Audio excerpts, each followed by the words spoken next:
I'll stop the.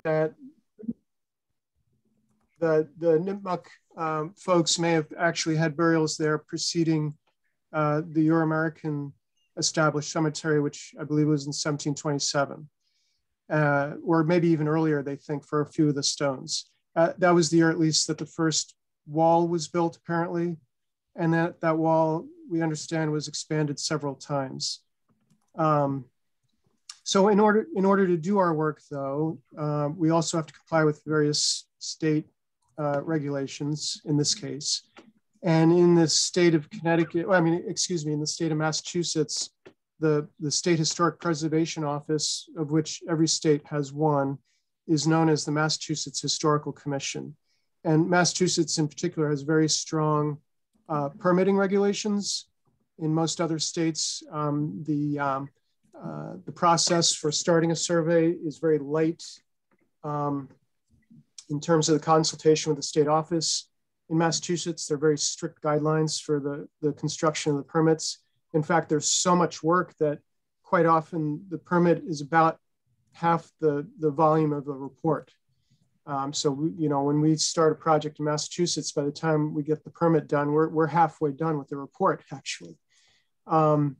So in this case, there was a lot of historic literature and state files that were descriptive of the old burial ground. So we, of course, incorporated that information into our permit request to do the work.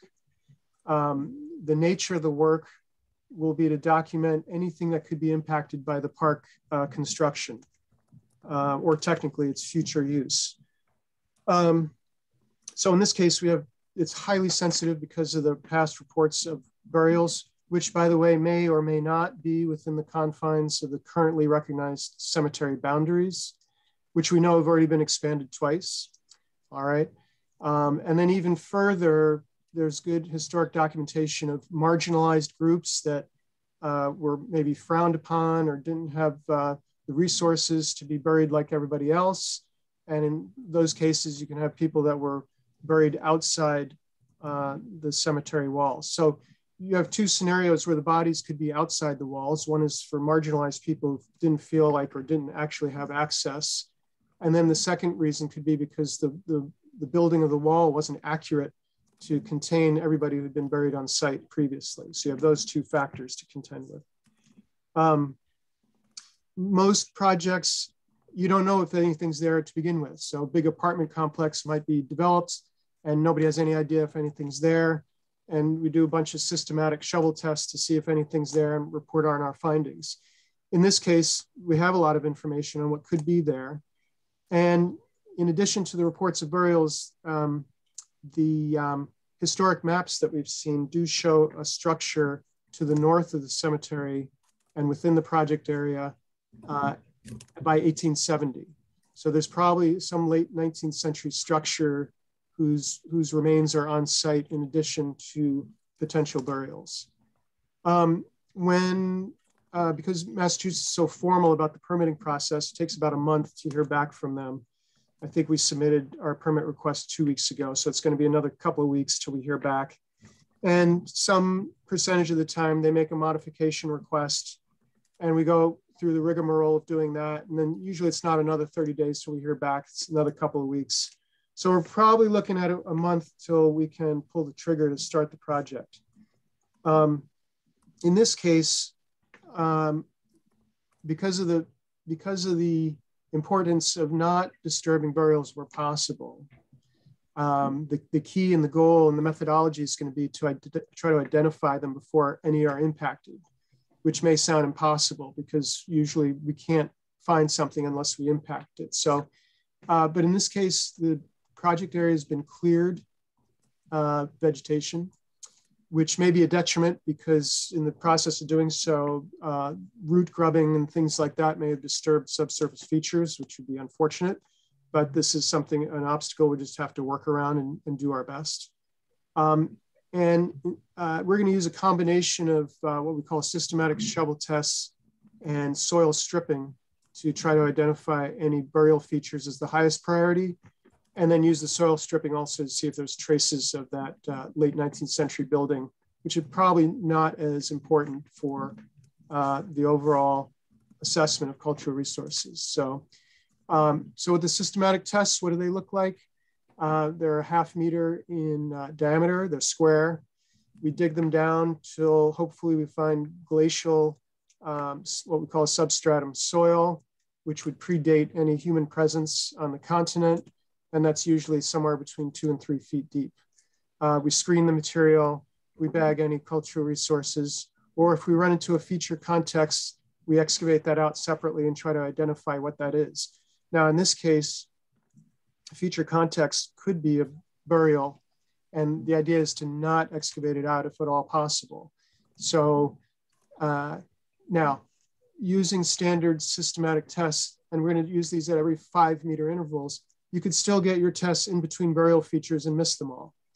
So in order for that false negative to be avoided, potentially, we're going to use soil stripping as well, which is to take an excavator with a flat-edged blade as broad as possible and scrape the soil until we get to the all-telling second layer of soil.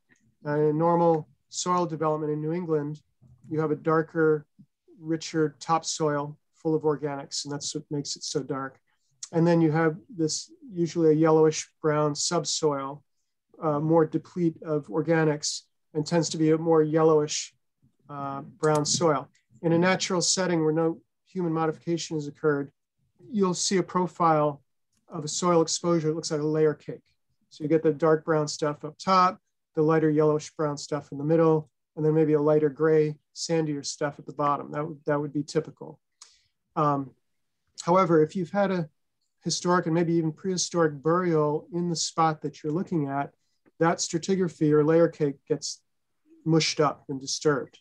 And so what you see when you scrape away the topsoil, the dark topsoil from a broad area, and if we had a magic wand, we would scrape it all in one shot, but clumsily we have to use excavators and blades to do it bit by bit. If you could skim it off in one shot, what you'd be left with in a burial situation are a bunch of dark stains in the lighter subsoil that would expose the top of the feature, okay? So imagine when you're digging a hole in the ground to bury somebody, and hopefully you never have to do this, but if you were to do so, you would basically be digging a 6-foot hole, let's say, through the layer cake. And by so doing, you've destroyed the stratigraphy or the layering within that grave shaft.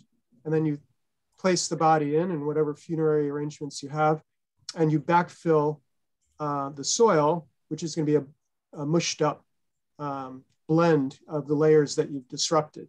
And that mushed up blend tends to be darker than the subsoil around it. So before you hit the depth of the body, usually you can identify and run into the grave, what we call a grave shaft feature. So in prehistoric times, when people were more efficient by necessity, this would often be a tighter oval shape, maybe only 3 feet long and a couple of feet wide. And we would see these ovals in the ground before getting down to the depth of the body. That's the key goal there, is to identify the feature without impacting the remains. It's not a perfect science. It's a lot of visual recognition and experience from having seen this before, because frankly, the burial procedure probably wasn't perfect either. And so while we schematically claim these to be ovals, usually it's a more mushed up shape than that. So that's how we go about identifying the burials without impacting them. In a historic setting, you'll have funerary objects or even in more recent times, vaults and caskets and things like that that you would run into. So, and even there, we've had situation where we've had false positives where we were conducting a survey next to a train station at the edge of a cemetery, and we ran into a bunch of vaults and caskets and thought, oh my gosh, we found all these bodies. So the police had to be called because of state regulations. They came out, we opened up the vaults and so forth, and there was nothing in them. And the deal was that these were the remains of the cemetery management, who whenever they had a busted casket or vault, they just chucked it into this one part of the cemetery and buried it. So as exciting as that was for a moment, it turned out to be a false positive. So that's the kind of imperfection that we have to try to deal with and make the best interpretations that we can. So also in a historic setting, you'll typically have a pattern of burials in rows, let's say, and you may have headstones that face the west, even if the headstones are removed. An east-west orientation of burial alignments could be common. In Connecticut anyway, the prehistoric Native Americans late in the sequence were often burying the dead oriented to the southwest, which was recognized as the direction from which either they migrated or where the spirit land might be located. So those are the kinds of patterns that we can also recognize in certain cemetery situations. If we make a determination that we probably have burials on site, we're obligated to stop what we're doing and notify Massachusetts Historical Commission. And if we, God forbid, ran into an actual body, we would also call a state coroner's office to make sure that it wasn't a crime scene, let's say. So, so that's basically what we're doing. We'll also be processing any artifacts and identifying any features that could be related to this 19th century structure that we suspect was on site for some period of time, and generating a report. And the report would include recommendations of what should be done to conserve any resources further. Quite often we'll run into artifacts and feature contexts that don't appear to be significant and would not possibly tell us substantial new information about prehistory or history, and we will give it an official pass. But in other cases, if it's seems unique or potentially important for reconstructing something we didn't know about before, that would definitely be a red flag that would have to be dealt with further. And so there's further mitigation procedures that could happen in consultation with the Massachusetts Historical Commission, and that could even include removal of burial remains. So that would have to be the judgment of many parties to figure out what the best course of action would be. And keep in mind that quite often, if it's deemed that a resource can't be removed realistically, there's ways to get around that sometimes, such as building over a site. So we've done that very recently in Woonsocket, Rhode Island, where we recorded some 19th century burials. The project was able to proceed because they were going to shift a parking lot a little bit, so we weren't parking on top of the bodies, and instead put a grass lawn over the area instead with some monumental markers instead. So that's a flavor of what we do and how we do it, and some of the procedural things that we have to follow in order to do it. I'll ask to see if you folks have any questions at this time. We still have more background research to do, but we've done enough, I think, sufficient for the permit request, which has already been filed. Well, I definitely have some questions, but I want to let my colleagues ask them first. Can I say just very quickly, an apology and a kind of record correction is that when I was trying to bring everybody in at the beginning of the meeting, I paused the recording and then forgot to turn it back on for a couple minutes. That's why you heard that recording in process or progress at some point, Greg, while you were talking. No problem. Fortunately, the only thing that was missed, I believe, was the fact that both the working group and the Historical Commission convene their meeting, so let the record reflect that. And secondly, I think my long-winded introduction of you was lost to recorded history, but I think I got it back on, of course, when you were pretty early in your remarks. So my apologies to the gods of YouTube for missing the button there for a second. Anyway, Kate, do you have any questions you want to ask Greg? Sorry, I was trying to unmute and was busy typing. No, at this point, I think I'm good. It's fascinating to me. So thank you for that explanation of what you're doing, Greg. It's incredible. So I'm good right now. Thank you. Rebecca, anything? I just want to say that I'm really ridiculously excited about this, and I'm really glad that St. Mark's went ahead with it.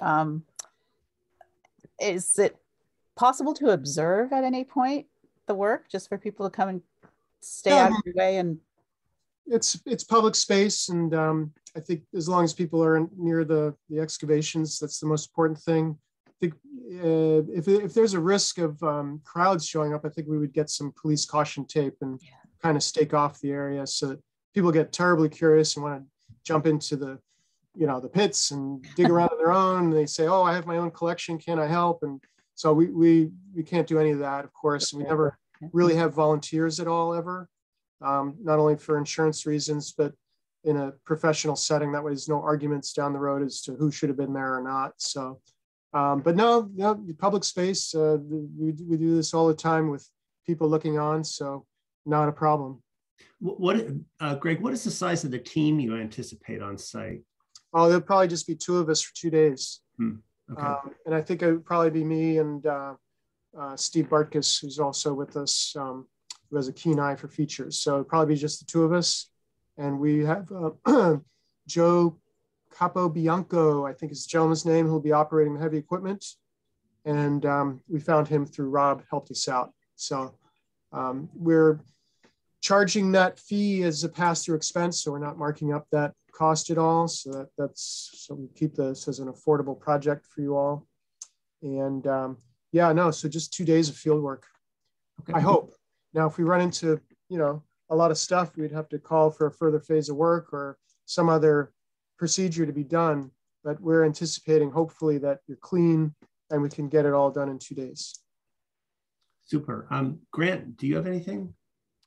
Thanks, Greg, for your great presentation. It was really, really informative. I just have a couple quick things. I guess my first question is I'm on the working group that's also looking into matters related to the park here, and we had discussed previously the potential age at which bodies, bones, and are no longer found in the ground.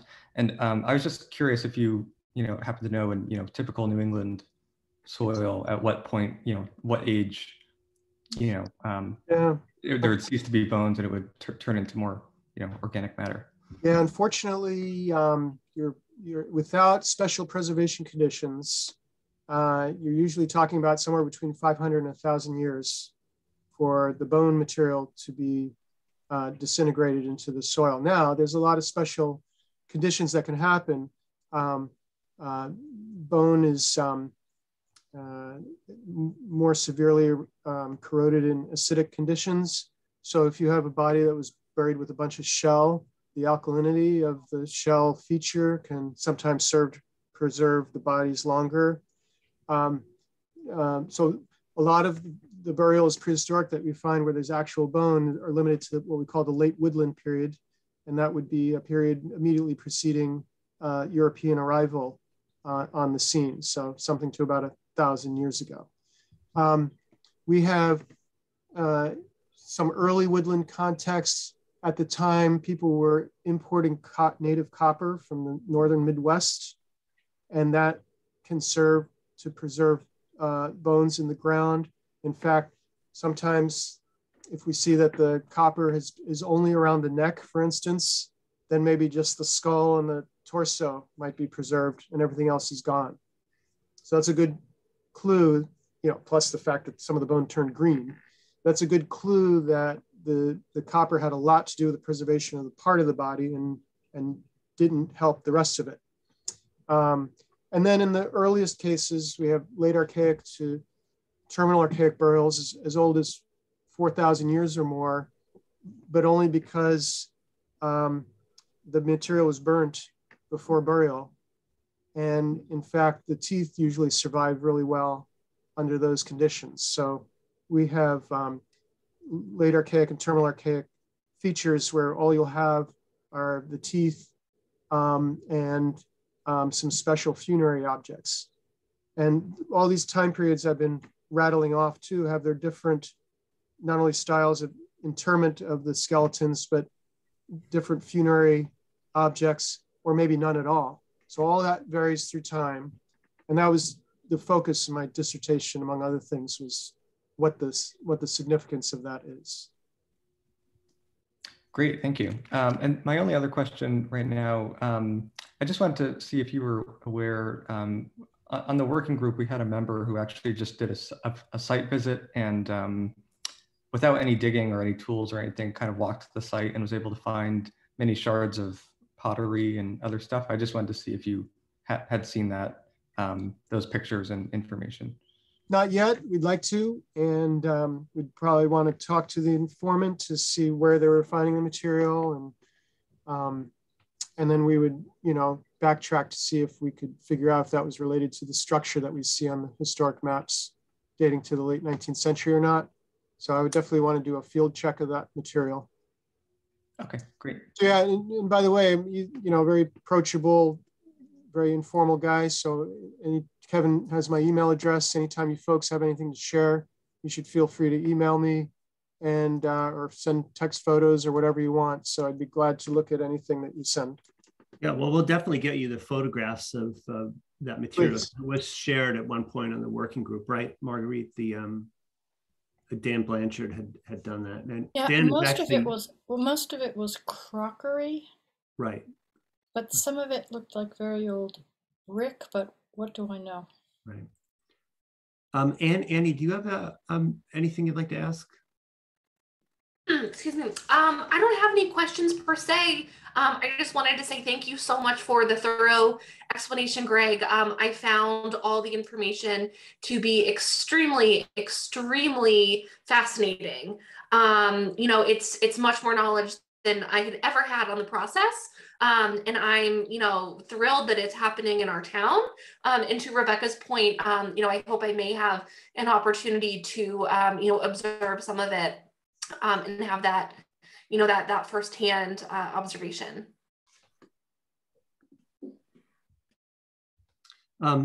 Marguerite, do you want to have questions you want to ask? I had two, but I wonder if Bill Sines would like to ask a question. Sorry, sure. No, I'm just deferring to Bill, since he has thought long and hard about this. Oh, no reason to defer. Quick question about the scope of the excavation. I'm talking about the physical scope. Also adjacent to the cemetery, in a more loose sense, I guess, is a large parking area that St. Mark's has used over the course of time. Is that going to be included in this archaeological investigation? Probably not.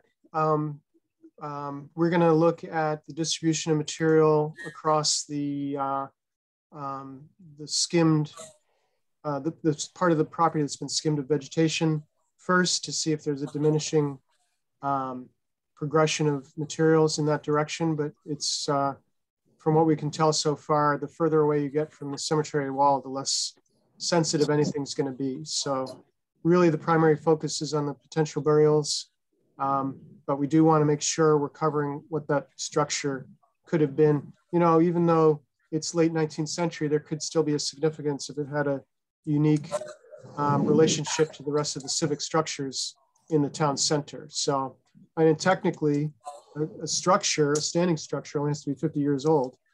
I'm sitting here in my house, it's 51 years old, I think, and it's awful. I wouldn't put that in the National Register, that's for sure. But we do have to be mindful of stuff, even though it's not ancient. So we will be paying some attention to that. And if it looks like, the parking lot has to be ripped up and there could be bodies under it, or there could be a structure of significance, we'd have to make a recommendation and a report of findings to that effect. Gotcha. So that's not incorporated in the permissions you're asking for from the state. Correct. Now, to their credit, as strict as Massachusetts is, it does give them the opportunity to criticize our proposed scope of work. And if they say, hey, why aren't you putting holes through this parking area? Then we have to resubmit, and we have to submit another cost proposal to reflect that. So there is that opportunity. And And the good thing about it is that there's an independent set of eyeballs reviewing this, and they're picky, you know, so we're terrified when we submit a proposal, and they'll nitpick it to death. And so if they clear it, then, you know, we feel good that we're good to go.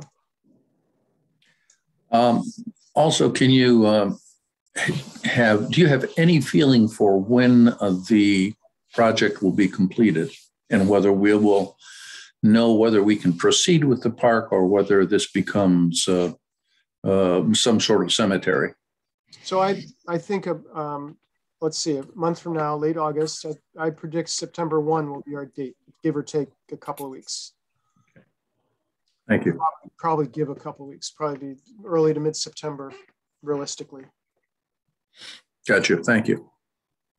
At which point you're on site? We're on site, and we'll line up Capo Bianco beforehand. We'll plan on 2 excellent weather days to make sure we're clean with that respect. And it'll probably be just 2 days in a row that we'll finish the work. And the way it's not just the park area, but the walkway to the south along the east side of the cemetery, as far south as the property technically goes until I think it hits town property. So I think we're only within the school property. Got you. So it'll be pretty close to the back edge of the library's parking lot. That sounds right. Yeah. Okay. So have you been to the site before? I mean, have you seen the site? No, Okay. we know it through aerial maps, and the Massachusetts Historical Commission did a site walk, and they give a detailed description of what they feel needs to be done based on that. But with aerial mapping and historic mapping, and the site walk by MHC, we feel confident that, and the site's so small and contained, there's not much wiggle room for error there. Got you. A lot of construction done in that area, unfortunately, but yeah, probably. Rob sent some photographs also, or at least a photograph, so we could see the extent of that. And it's too bad, but fortunately for burials, so that people weren't dug up by animals and affected by frost heaving, even ancient folks tended to be buried at a depth of at least 3 feet. So even though there's a substantial amount of grubbing and so forth, I believe the most important part of our work won't be destroyed. It won't have been destroyed. Thank you. Greg, I have a question in the chat that someone is asking is, they use the acronym, I think it's a couple letters are transcribed here. I believe it's the Native American Graves Protection and Repatriation Act, and how that comes into play. Yeah, so that is a federal law, and it was enacted to make sure that any burials exposed on federal lands would be dealt with appropriately. And it does not have a direct bearing on state procedures or projects, except for the fact that states usually, in their wisdom, have incorporated guidelines to the same effect. So, the effect of that is that wherever possible, Native American tribes are consulted. They have the ability to help determine what happens to the remains. And if any are accidentally exhumed, have the capacity to receive those and make a determination of how best to reinter them or rebury them at a different location. So, and we, the first thing we do if we find a burial feature is throw up the red flags and call MHC. And then, they're our regulatory link to everybody and would serve as the pivot point for helping to make decisions on this. Once we get to that point, we're reporting the facts and kind of stepping aside other than to try to give helpful information. So they would reach out, for instance, to the Bureau of Indian Affairs, I would assume, and whatever they think appropriate for the case in hand. So, well, the specific question about, I was very interested and surprised because there have been some kind of conversation about what actually one would find. And like your comment, not only that if there are graves there, that there should be apparent, but there actually might be bones, let's say. I'm going to put it in a colloquial way. You know what I mean? Like there's actually something there, because I think there was a kind of common feeling among people that, well, this is so old, it's just going to be, the soil will be a little different, but there's nothing you could really tell. And what I had taken away from our earlier conversation was that no, in fact, there could be some stuff there that is like, that would have, you know what I mean, to the average person would say, yeah, I get it. Like there's stuff here. And with Nipmuc burial practices, because I think it's accepted that if there are Native American graves there, that they would be Nipmuc burials. Would they commonly bury with artifacts? Depends on the time period. So in probably the best view of that is, unfortunately, when so many were wiped out in the early 1600s, we have a good view of the degree to which artifacts were incorporated, and usually it was pretty minimal. And in fact, one of the whole points of my dissertation was to discuss the idea that the more egalitarian a society is through time, the less and less the dead are treated differently than each other. And just to bore you a little bit, what we found was that in the late Archaic to Terminal Archaic period, when we had a very thriving soapstone industry in southern New England that was craved by people around the Northeast because ceramic technology hadn't been invented yet. There were people who controlled the access to that material and distributed that material in exchange for exotic goods from very far away.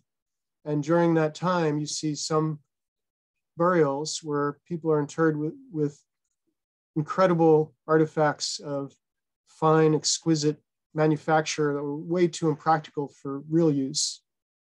And then as soon as ceramics comes around, that disappears. There's no more need to hoard a resource or protect it or to treat anybody differently about anything. Ceramics just from clay. So you can get clay in the backyard in the creek, and anybody could get it. And it was far superior for cooking material and easier to make and use. And so that special distinction between people just disappeared. And so did the special nature of funerary arrangements. So people were just pretty much just bound up and buried efficiently, and maybe with a thoughtful projectile point at most, or something, a piece of pottery, and not even a whole piece of pottery, fragment or something. So it depends on the time. And in the contact period, we had great interaction between Native American survivors and European explorers or early settlers. You can have European treasured material, like maybe a brass spoon or something to that. Glass beads could be another one. But again, it would be not a lot of material. So not this idea that any portion of the population is treated so specially for any reason. Mm-hmm. It sounds very, very much the controlling the means of production, ... My question, I guess Bill asked all the questions that I was going to ask about how much of the soil had been disturbed. Those big trees that are next to the wall, the whole lot had trees that size in it that were extirpated, literally. Yeah.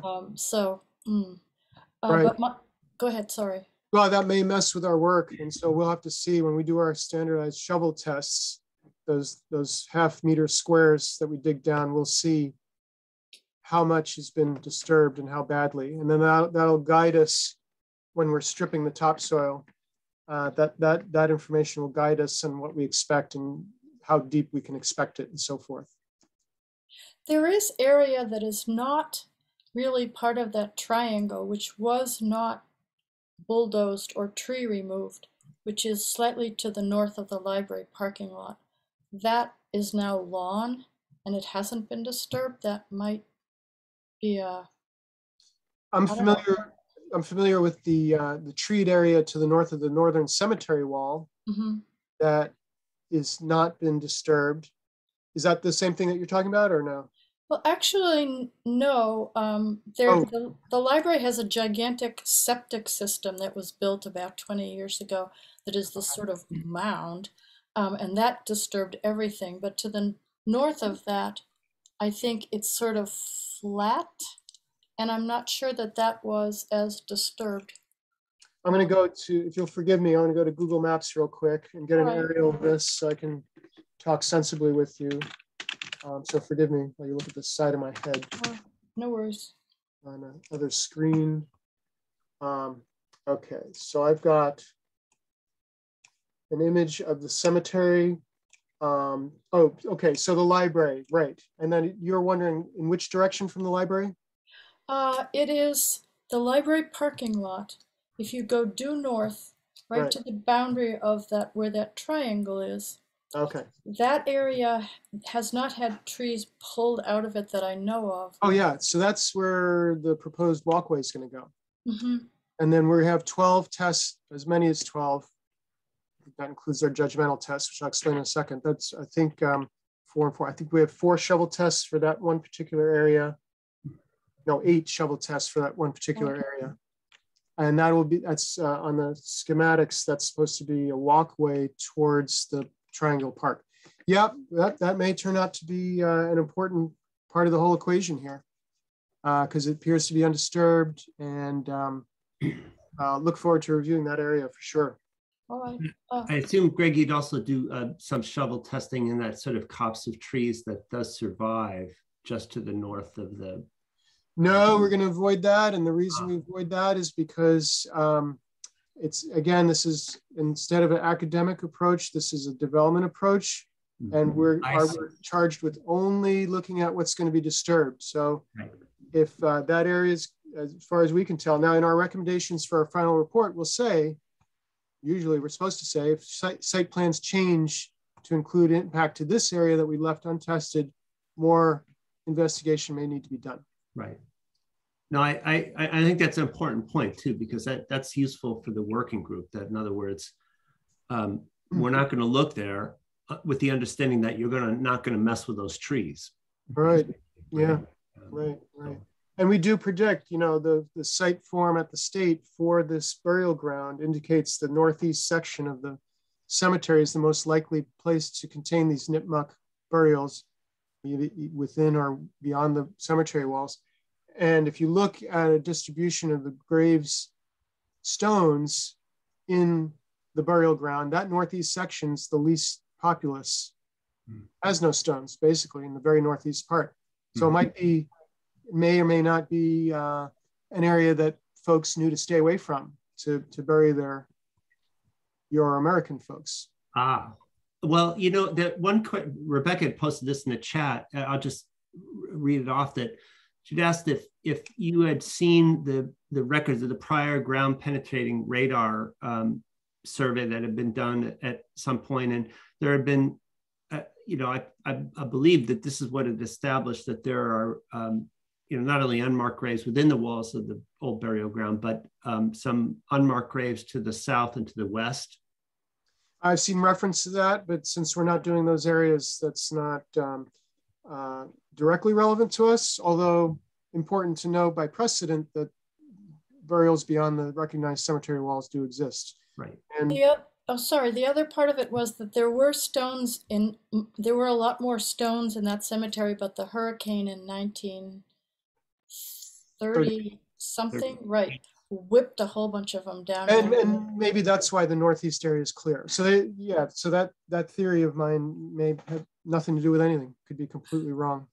This is a totally self-indulgent question. Were native burials done out flat like Europeans do, or were the people sitting up? Usually neither. So the most common burial posture we see is like in a fetal position, which would have been the most efficient way to bury someone. Now that could be that most efficient way we see most because it was a time of great hardship when people could barely bury their dead fast enough when they were so diseased in the early 17th century. But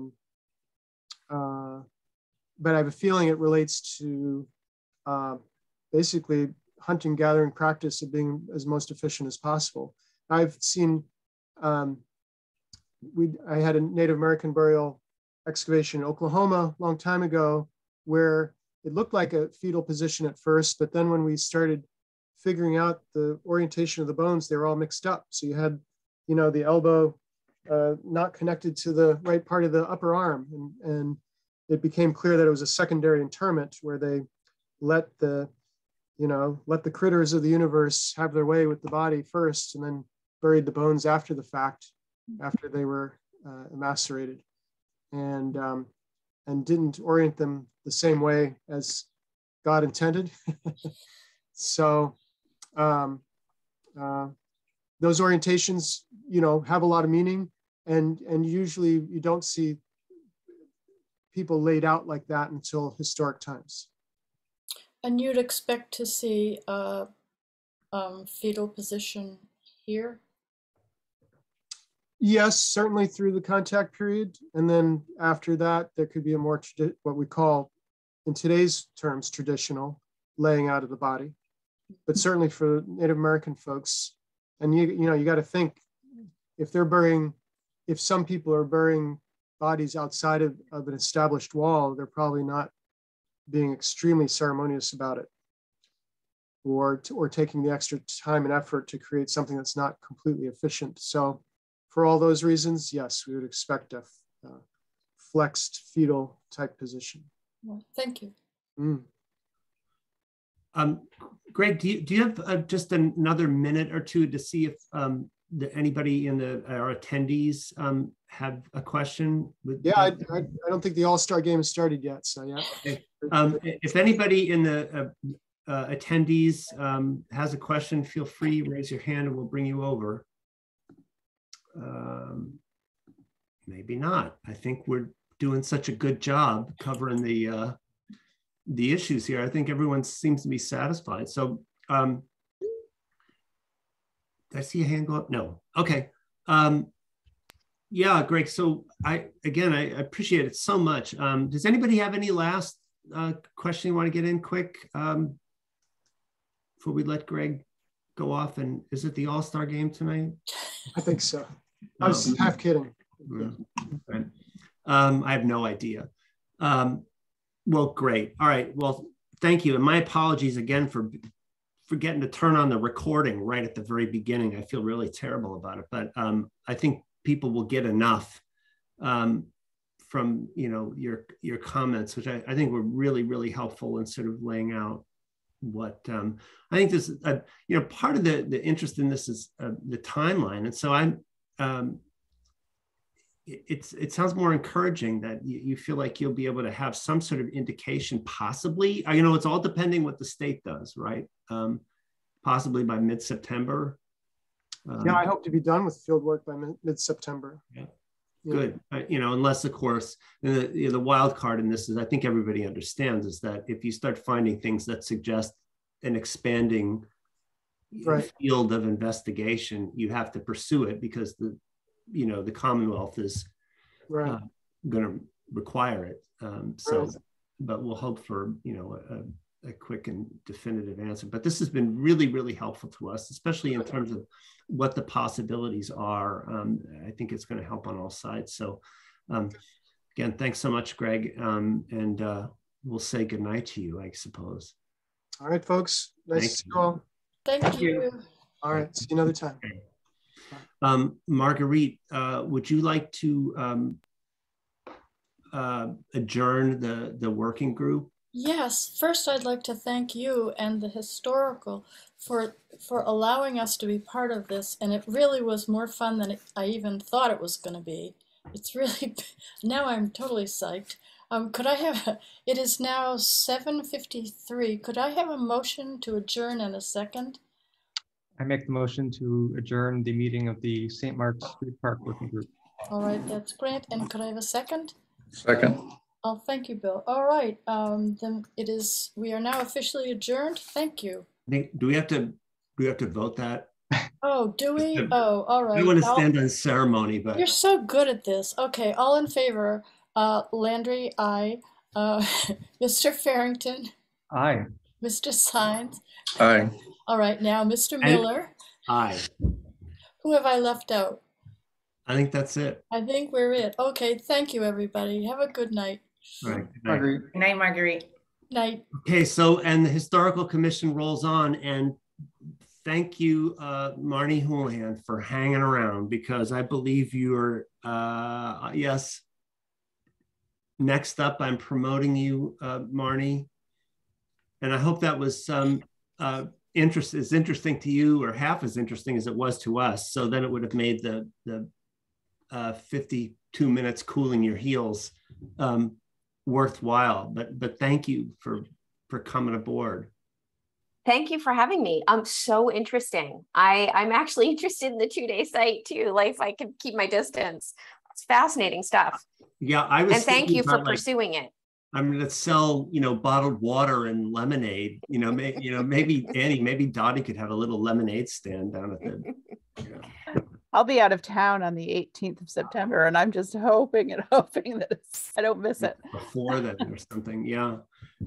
Well, so, I invited Marnie to come talk to us tonight about the matter of the scenic roads bylaw. And lest I jinx it again and make some kind of technical error, I don't want to give a big introduction. I just want to turn it over to you. And can you sort of walk us through what this is and why it's important? I did, ask folks to sort of read the bylaw. Just referred folks to the warrant from May and said, please read this. And I recommended a reading of the tree bylaw as well. Not that we have anything to do with that per se, but there's some sort of related to get a kind of broad picture of what the concerns are. And what else did I send out, friends, pursuant to this? Oh, I sent out the presentation, what's the word? The PowerPoint. I sent out the PowerPoint. I sent out the the warrant stuff, and you have to go really, I think, to fully get it right is to go read the MGL chapter 40 section 15C, which is the sort of act that makes for the creation of scenic roads by nomination of the planning board, the conservation commission, or the historical commission in the town. And so there's a lot of different moving parts, but you'll be able to put them together much better than I can. So it's all yours. Well, thank you again for having me. Are you okay if I share my screen and just click through the presentation really quickly? I've Absolutely. kind of augmented it a bit. Please do. And I'll have to make you co-host for that, right? Mm-hmm. I believe. Okay. Doing it right now. Okay. You're co-host, Marnie. Okay. Great. So I'm not going to go into slide presentation mode. I'm just going to kind of keep this pretty quick because you've all seen this. So basically, as Kevin, Chairman Miller has stated, this is about scenic road designation, MGL chapter 40, section 15C. And it basically gives the power of a town to designate roads scenic. And so essentially a little bit of this is a history lesson. So as Kevin indicated, that it can come from the recommendations of the planning board, the conservation commission, or the historical commission.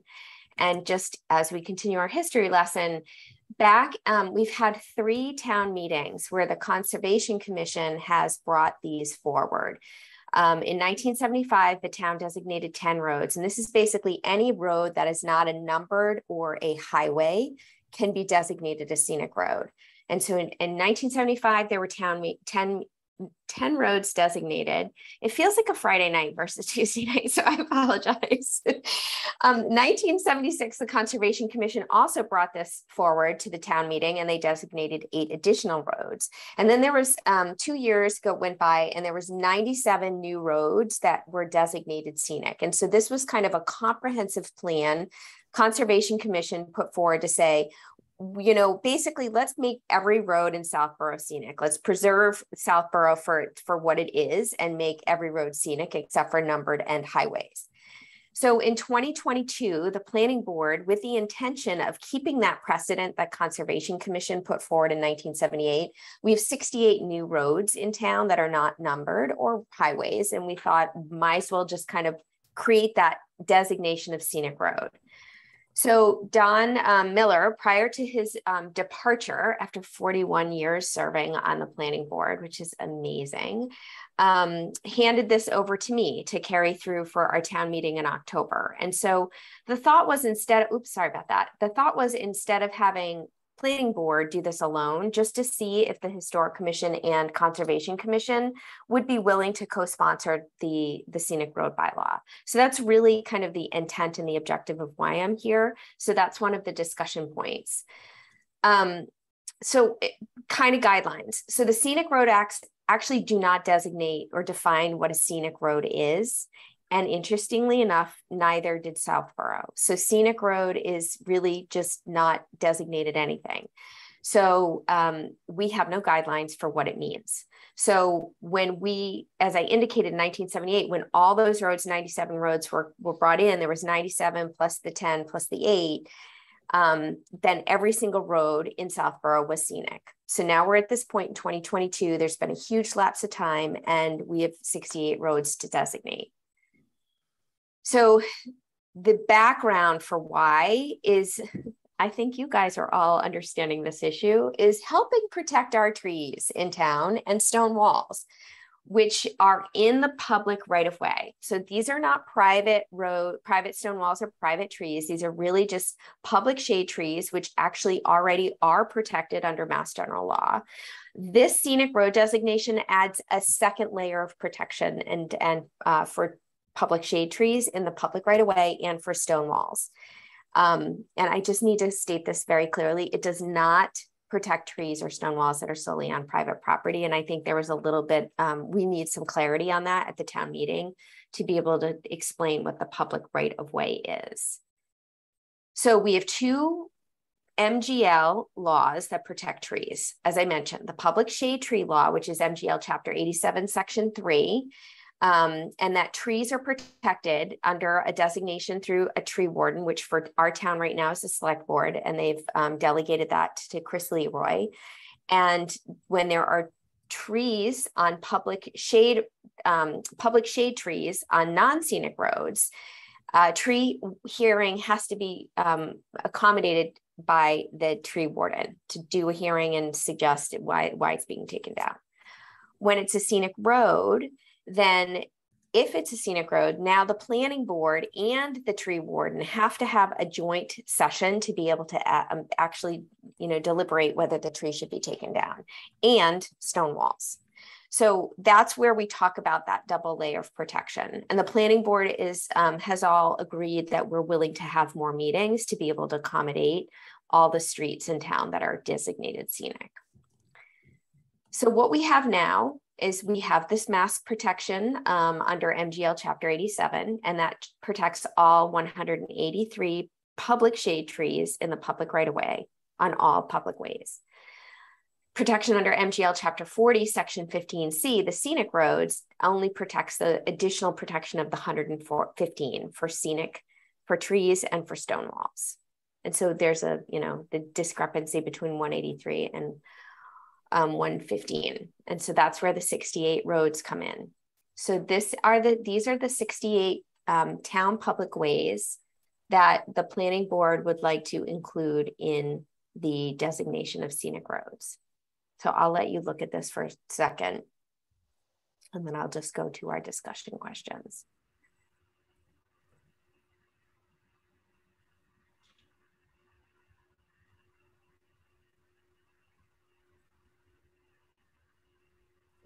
And so our discussion point number one is when Chairman Morris presented this at town meeting, there was feedback that people suggested that, well, I wouldn't consider my road a scenic road. So, why are all these roads scenic? And so I think simplicity wise, if all roads except for numbered and highways are designated scenic, it makes it really clear to the tree warden that basically every tree and stone wall would require a joint hearing between the planning board and the tree warden. If not, if we retain 68 streets that are not scenic and we have the 115 that are, there always has to be that check to make sure, is it scenic, is it isn't scenic? Regardless of public hearing has to be made. It's just whether or not the planning board gets involved. So someone, actually Tim Litt, who is a frequent flyer for planning board, I don't know if he attends other meetings in town, he talked to me about, if we do define scenic and discuss what does scenic mean, we can certainly do that and then propose what does scenic as we designate apply to the 68 roads that we'd like to put in. But the problem with that is you probably have to unwind the other 115 roads that have been designated scenic that might not hit that criteria. And that just seems really complicated to me to be able to now have to go through and create a law or a bylaw that explains how you de-designate a scenic road. And so that just seems a little bit more complex and challenging, not to say that, if other people want to do that, it's something we can certainly do. And then the other thing is it would just require a system and process to manage the designations and communications. And we've been barely survived with a process and communication currently. So I worry that any more complexity would create challenge. So that was kind of the first discussion point that I wanted to raise with the Historical Commission, is just to say, do we want to define scenic? And then the second point, which I mentioned earlier, was, would you want to be a co-sponsor of the bylaw at town meeting? And I'll stop sharing.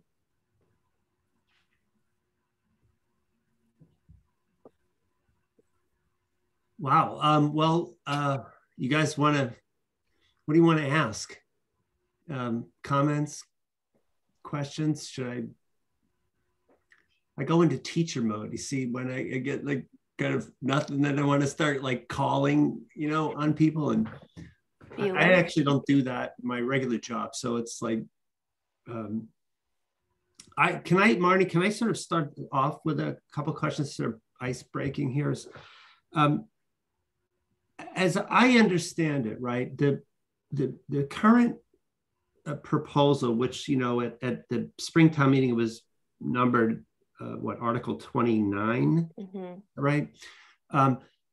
Is right now simply the question whether to elevate, the remaining roads into the scenic category. Is that correct? And that's really the only issue at hand. And then those roads would then fall under, MGL Chapter 40, Section 15C, which, basically boils down to that.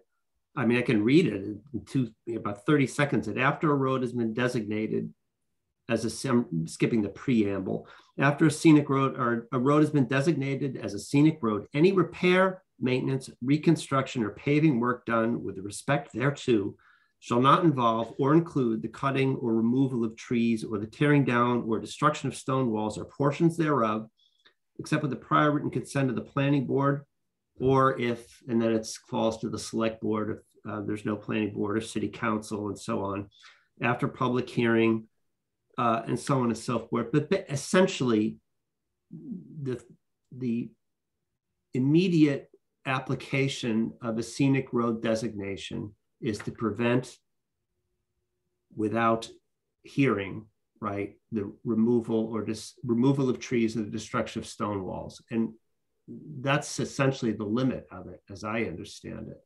Precisely.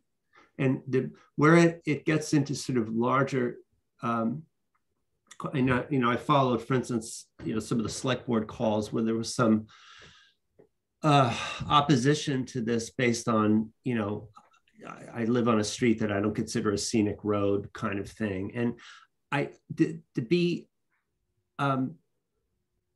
honest, or, just to try to kind of cut to the meat of this, I kind of felt, I started to get the feeling, and correct me if I'm wrong on this, that some of this was connected to less Chapter 40, Section 15C, than to the fact that, for instance, the tree bylaw, which is a much more complicated endeavor, obviously. It's much longer in the warrant. It's about 8 or 9 pages of pretty detailed, requirements and triggers and this, if this, then that, and so on and so forth. But one of the things that sort of how you sort of draw a kind of power into the tree bylaw was that if it's a scenic road, you follow what I'm saying? In other words, like the scenic road designation is kind of a funnel to bring, it becomes, the scenic road designation becomes a defining characteristic of the tree bylaw. And so, although we're not, here to get involved in that, in other words, I'm trying to figure out like what some of the earlier opposition sort of focused around. And it seemed to me, because I mean, quite honest, I'm glad we're not involved in it, although I'm obviously supportive of saving every tree possible. And I'm as broken up as probably more than the average person about some of the really hideous removals that we've had in the last couple of years. But I think that's the more controversial of the two initiatives that are sort of in my mind associated. And so I just don't know how you would, like, how do we figure that out? You follow what I'm saying? Like, to me, in a way, on its own merits, personally, the tree bylaw is sort of the scenic roads bylaw, I'm sorry, is a no-brainer, because what it says simply is, we're going to take every road, treat them all equally, and we're not going to let you take down in the public right of way trees or stone walls without an adequate hearing. End of story. That part is easy, but I think what is potentially, I'm just looking down the road, might make it, what its complicating factor is the fact that, again, the scenic road designation is a sort of defining entry point for the tree bylaw. So I don't know how, you folks are sort of, I mean, I've watched plenty of planning meetings and maybe I didn't pay close enough attention, but this is sort of the thing. Can I respond? Oh, sure, yeah. Yeah, so I think importantly is the tree bylaw is more of a funnel of the Mass General law on public shade trees. So that law is Chapter 40, Section 50, that's scenic road designation. Sorry, so the Mass General law, I get them all confused, is, do I have that reference? Is Chapter 87, Section 3. And that's a public shade tree law. The reason why the planning board is putting that tree bylaw in is because the Mass General law isn't being followed. So we're hoping maybe if we have a tree bylaw in our own bylaws, we have a second way to reinforce that it's a law that trees can't be removed without tree hearings. So that is kind of in and of itself a separate entity. I would agree with you that it's confounding the acceptance of the scenic road bylaw. It's unfortunate they're at the same time, I think, because the tree bylaw just is really the tree bylaw. And the scenic bylaw, I think we just were talking about trees. So we said, why not just throw the scenic bylaw in there since we haven't updated since 1978? Mm-hmm. Does that help provide clarity? Yeah, or just confusion? I'd leave that to my colleagues to say. I think it's, for me, it's just something I was thinking about, like why, what was really, sort of motivating the objection, because the scenic bylaw, the road bylaw, to me, is a fairly straightforward thing that would provide for equal treatment of every street, whether it happened to have historic houses or whether, and it could, one of the things that comes out of, for instance, our conversation with folks from Mass Historical is the fact that what's historic is an evolving issue. So for instance, homes that were, let's say, post-war, World War II, kind of Levittown, we don't happen to have that particular thing in Southborough, but you know what I mean? Those kinds of houses will ultimately be, historic, and the vegetation and maybe stone walls, but certainly trees that are planted there now will in time mature if they're protected. And someday, someone will drive through a 1970 split levels, such as what I grew up in. And if the trees are protected and allowed to mature, people will regard those as historic neighborhoods. And so, to me, there's a kind of common sense component to treating every street in town with the same regard when it comes to the protection of trees and stone walls. And again, I was just curious because I kind of anticipating things down the road, and the fact that the language of scenic roads is actually a component of the tree bylaw is the only thing that I could really see personally giving people pause about both. And of course, what everybody worries about is, overreach of government and stay out of my yard, don't tell me what to do. And, and the last thing I'll say about it, and again, I don't want to go down the rabbit hole of the trees because it's not our bailiwick. But I think there was also some feeling that what the tree bylaw was trying to do was deal with what's possibly an administrative or functional process, or issue, and it wasn't really something where a law was required, but some sort of reform in the mechanism and functioning of existing departments.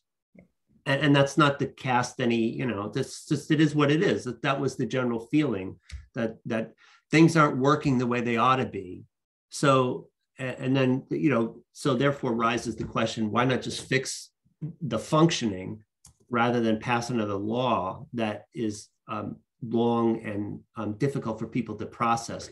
For instance, there's this issue about, what constitutes the public way. And I understand it varies from street to street. And there's a measurement right out from the center line of the road. And, I must say, I've been out there pacing it off. I live on Lattisquama, center of the road, hope no one mows me down while I stand there and get ready to pace off toward my property line to see which trees that are close to the street would fall under this, and I part of my personal thinking goes, I would only be too happy to submit to this if I thought I could put in a call, and as I think people think should happen now, if there's a branch that hangs over the power line, I should be able to call somebody up and say, would you come do something about it? And in short order, there'd be a duly constituted review of the issue, and then the branch would be removed, or they'd tell me to go pound sand, but my experience with some neighbors is telling me that they've asked for these kinds of things for years and it doesn't happen. So I don't know. Somebody save me from myself. Kate, do you have a question, or Grant, or Rebecca, Annie? I'll jump in.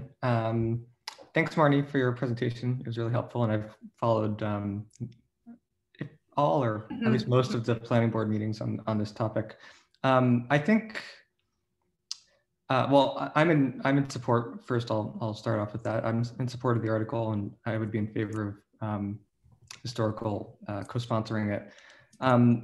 I think that the approach of making the 68 remaining roads all scenic is the right one, rather than going with the approach of coming up with a set of criteria, especially because it's been suggested by some that we should even retroactively go back with that criteria and remove those certain protections because some roads may be unworthy or something along those lines. And I think as we've stated, this is really about protection of trees and protections of stone walls and not just protection, but process, making sure that as a resident, you have ample notice and, you know, can go before a regularly scheduled board meeting, a public meeting, in order to voice any concerns, and rather than what's traditionally been done in my understanding, which is, you know, a tree hearing at the DPW office, not recorded at 12 p.m. or something like that. And I guess my final point would be, I think there was, both at town meeting and also by some other boards, there was some conflation of the words scenic with, conflating the designation of a scenic road and scenic meaning pretty, I think.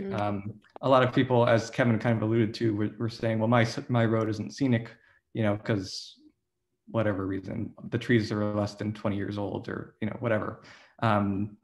Whereas I think that the point of the bylaw isn't really about whether or not a road is pretty or not. It's what protections are offered, and, you know, to make sure that your trees don't get cut down randomly. So I'm in support of the bylaw. Kate? Hi, Marnie. Hi, Kate. How are you? I'm good. Nice to see you. We miss too. you. I have obviously been participating, as you know, with I've had the benefit of listening for a long time about the proposed bylaw. So I've heard the goods, the bads, the concerns, and I think it's a very natural fit for the Historical Commission to co-sponsor this. I like how you've clarified that the big complaint that I hear from people is the same that Grant just said. Well, my road's not scenic. You know, my mother-in-law lives on Maple Crest, and you know, that's a 1970s neighborhood, but actually was designated scenic.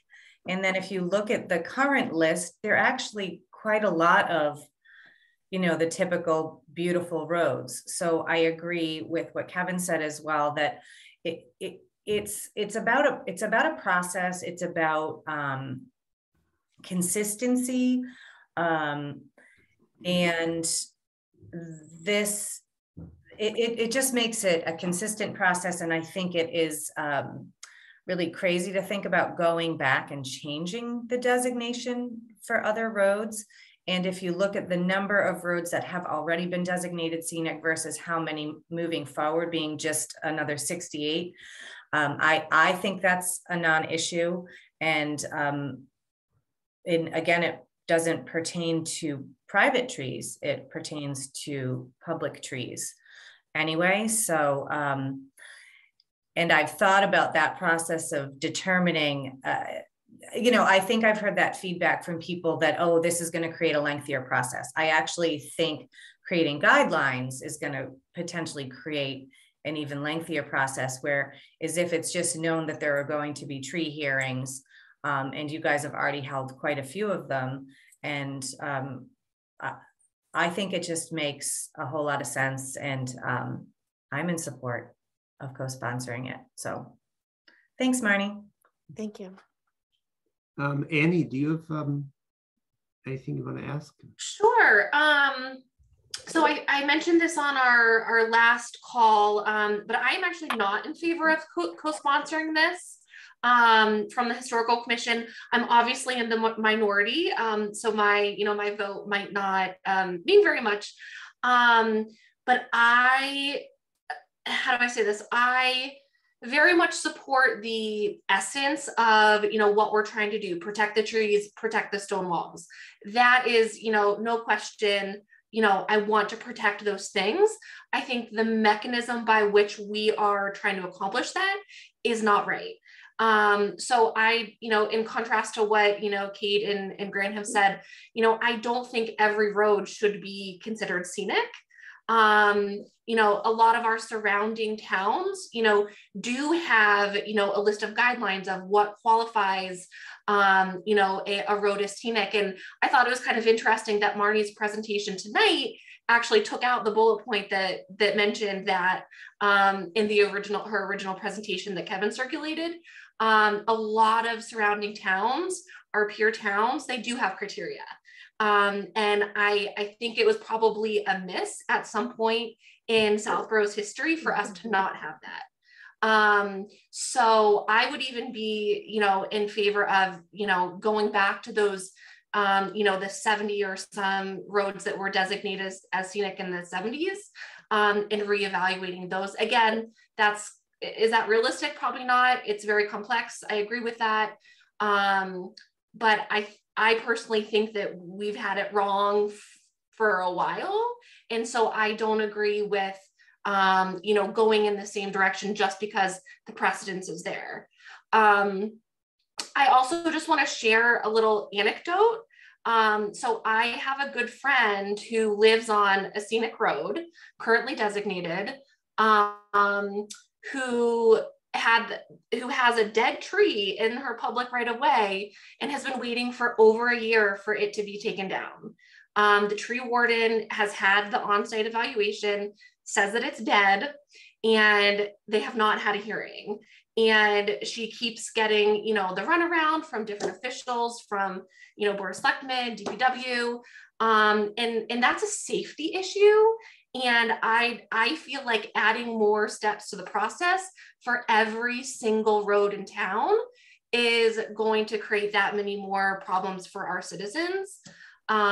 So, I think I'm not convinced that the process is there for, the planning board to address these issues appropriately. So I think that's a big factor for my non-support of this particular article as it's presented to us tonight. Marty, can I ask, maybe this will just clarify what Annie's saying. Have you, looked at other towns that actually offer up a definition of a scenic road and considered implementing that or including that? Yeah, so I'd love to comment on this, and then if you don't mind, if I can comment to Ms. Pfaff's comments too. Yeah, so I did remove that bullet point. It's many cities and towns have established scenic gold guidelines. Ashland, Hopkinton, Northborough, Marlborough, Sudbury, Wayland as examples, and they do all have guidelines. And, I can't say I don't disagree. Like, I think we've kind of had it wrong. Like, it would have been great to do this and to designate what is a scenic road. Each of those 6 towns has a different way that they've designated it. There are some commonalities, but everybody has their own, how they might decide it. I think it could be definitely a process that we could put forward and be able to do that.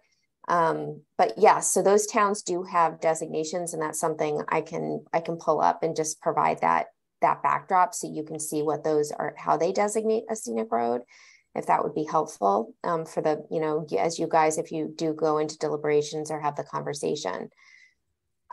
Just a comment on the dead tree. So I will say everything was working fine until like 2018, and then it just stopped.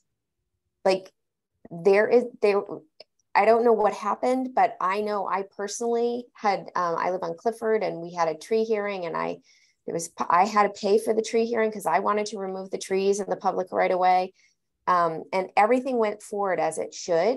I don't know where the process stopped, but there's a paperwork functional process that needed to occur between the DPW to submit to planning board that's never been done. So now we're catching up with all of those. So the good news is there's a very long list of trees that are being reviewed in an upcoming joint meeting between the select board and planning board. I don't remember the date. It was originally scheduled. I think it's the 9th of August. I have to double check.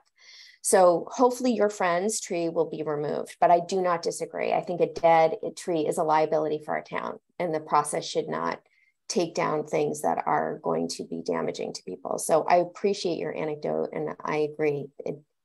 Process should be easier.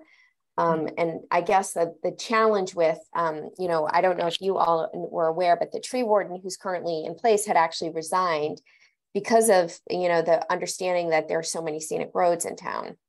And he had to make sure which ones were which, and it was complicated. So there's 115 scenic roads and 68 non-scenic roads. And it's not an easy list. Someone's got to carry it forward. And so I honestly, for someone who has to enforce that, it might be even more challenging if you then go through and take the 168 streets and then further refine like what's scenic, what's not scenic. I can't say whether or not, how that could be interpreted, but I'm kind of here as willing to play a democratic process to be able to say, what's the best thing for this town? And so I appreciate all of the feedback. Rebecca, did you have any thoughts or questions you want to ask? I missed a bit, but I am in favor of supporting the scenic road bylaw. Although I do appreciate the points made by Annie. It does seem like we got it wrong initially, but it's probably the most streamlined way to make sure that nothing slips through the cracks. This way we're just covered, assuming we can get the process running efficiently so that it doesn't become, a huge issue for people. So I'm in support. Well, it's somewhat, kind of circles back. And again, I'm sorry, this has kind of gotten more ranging in a way of a conversation because there's so many sort of issues involved, and, the revitalization of the Public Works Planning Board and their role in that, and the business with, and I'm not sure where this stands, that, now by population, we're required, right, by statute to have a certified arborist, and not just, a well-qualified DPW person who maybe not meet the standards that the state now mandates because we're over 10,000 people and so on. So it goes back to that thing where I do think about the, what Annie is sort of talking about, that there's this sort of a process, the question of, would we be trying to solve a sort of internal functional process through legislation, essentially, which I think people feel cautious about. Where can I ask you? I know you met, and I apologize. I intended to sit on this meeting, but I had the conflict with the working group actually. Last Thursday, I think you met with conservation. Yes. And where, just out of curiosity, where do they stand on this? So I'd say it was mixed. I think they couldn't make a decision at that point, and they asked me 2 pointed questions, which I actually had given actually inaccurate answers. They asked if Chris Leroy currently held the proper certifications, and I said no, and he does. But now that we're over 10,000, we do need a certified arborist, which are part of the tree bylaws. He is not a certified tree arborist, but he carries all the right certifications.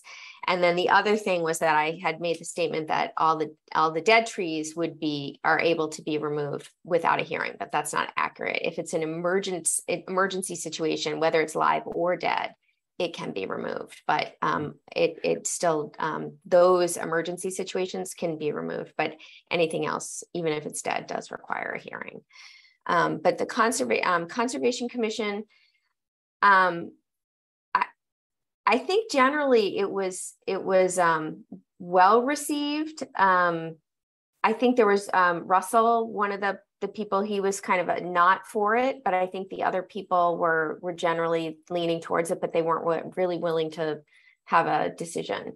So they would opine on that. They did ask what it would require for them if they did co-sponsor it. And I said nothing. And I would say the same thing for you guys. I would do all the work. I'd try and get out a lot of literature and make sure you guys edited or had the rights for iterations if you did want to support this, to make sure that it's we get information out to the public so they understand it well in advance of the October meeting, which I think is where we fell short at the May meeting. May I say something, Kevin? Sure. I think, Marnie, too, from working with planning on a lot of this, is that educational component is the big part. And maybe that's why I don't feel like designating all the roads as scenic is really a negative. I think it's just letting people know sort of the history of the why, and then the fact that it doesn't pertain to anything but public trees, trees that are not privately owned by you. So I think that educational piece is so big. I think, understandably, I think people are worried about their property rights kind of thing. And I just think getting that out there is really important. For me, it did strike me because that was new information, was what you said about, imagine going back and removing streets from that designation. And I don't know, I think that feels kind of icky for some reason too. I just think that feels kind of icky. And I think it's just so important at this point, as what we've seen going on in town, that we really just want to protect trees. I don't think that that can be perceived negatively. So anyway, that's it. Sorry. Annie, go ahead. Yeah, so to Kate's point, the essence of this is all about protecting the trees and the stone walls. And in my mind, if that's what we want to do, why not just have the same, the same rules in the tree bylaw, but just not take scenic out of the equation?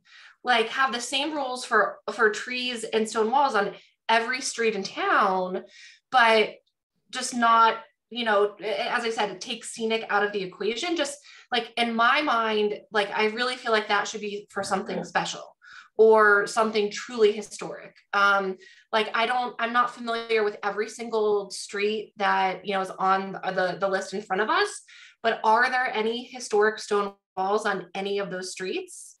I don't know. So I don't know, to me, scenic, I think, should be something special, like a special designation, but we can still get to the essence of protecting trees and stone walls, by editing the tree bylaw just to remove scenic from the equation and just do blanket every street in town. That's kind of how I would approach it. But again, I think we all agree that this is really important, and we want to preserve the trees and the stone walls. I would say that I would certainly be interested in reading the way surrounding towns define a scenic road. Maybe before making a decision, it might make people more comfortable just to know what that is. And I would also say that, listen, if a majority of historical and conservation believe in this endeavor, then we ought to be willing to put, I just don't want to put my name on it, like I'd like to put some muscle behind it. This is the planning board's initiative, and Marnie's the tip of the spear doing all the work. However, if the decision were taken that you actually did want to define scenic roads and then wanted to make a decision about which roads in town were or were not scenic, if we were to get involved in this, we would have an obligation to help make that decision and to put our time and money where our mouths are. Otherwise, it's just a kind of empty, I don't want to do it just, you know what I mean? Like, for the sake of doing it. My interest in this, I would just remind people, came out of, I feel in theory, deep sympathy toward both the scenic roads bylaw and the tree thing.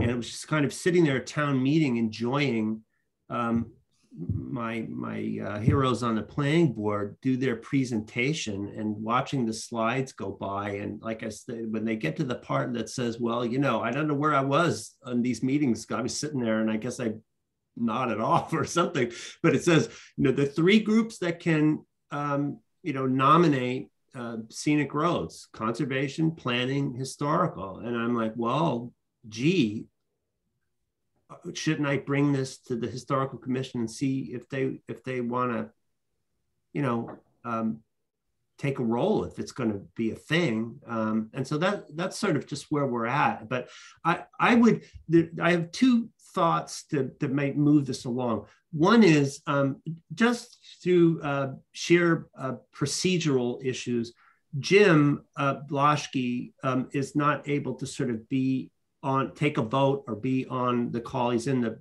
participants peanut gallery watching, but he can't vote. And I think this is sort of important that everybody's going to be really involved in this, be here. I would be interested in reading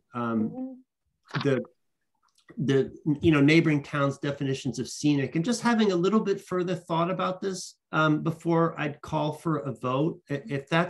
If there's a consensus, just to hang on. And I understand if you're going to go to fall town meeting, we're not scheduled again to meet till August. Like, we're going to help. We want to leave time, so that we can actually do you some good.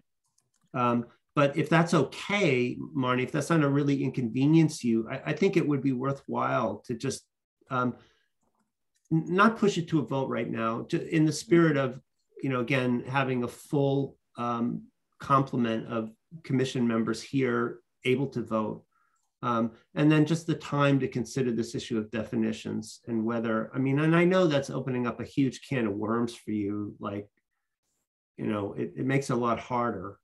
But if we're going to help, we'd like to help you get it right. And, I understand you already have a conception of what's right because you tried to bring it to the floor in May, so this is a complication. But it meant in the spirit of like, let's see if this is a proper partnership.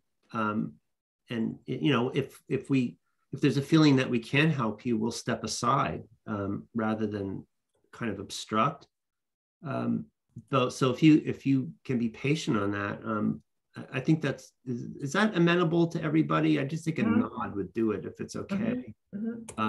Just to hold so that Jim gets a chance, and so we can think a little bit further, and take your comments under advisement, Marnie, if that's all right. Yeah, I very much appreciate, one, that you've invited me here to present, and two, that you're willing to think about it. So I will certainly provide you the definitions so that you can conduct your diligence as well. And I encourage it. And wherever you land, I think what I'd love to do is just have three town groups align on what is the best thing for this town. And I'm not saying that this is the best thing. So I think I'm open, and that means it doesn't happen in October and it happens another time. I don't want you to think I have any preconceived notions here. I just want to make sure that we have what's right for Southborough. And so I just really appreciate you willing to hear me out and think about it. Well, I really thank you for coming, because I think it's just important just to have these conversations between groups, because it does give you a little bit, if nothing else, it gives you a little bit of a sense of what some sentiment, is out there, which I think hopefully will help you either way going forward. So let us say to be continued, if that's all right. Yeah, that's perfect. Thank you so much, Marnie. I really appreciate it. I know you had to hang on for a long time before we got you on. Thank you so much. Yeah, thanks guys. I appreciate it. Bye, Marnie. Bye. Bye. All right, so now I'm going to try to pick up the pace, because I don't know when we have till, and there's no meeting in this room, virtual room after this, but I want to try to move it along, if that's all right. Everybody feel good? I want to get up and do the hokey pokey and turn yourself around. I'm a little warm, but because I didn't want the air conditioner blowing in my face, so I turned it off. Now I'm regretting it. Anyway, okay, chair's report.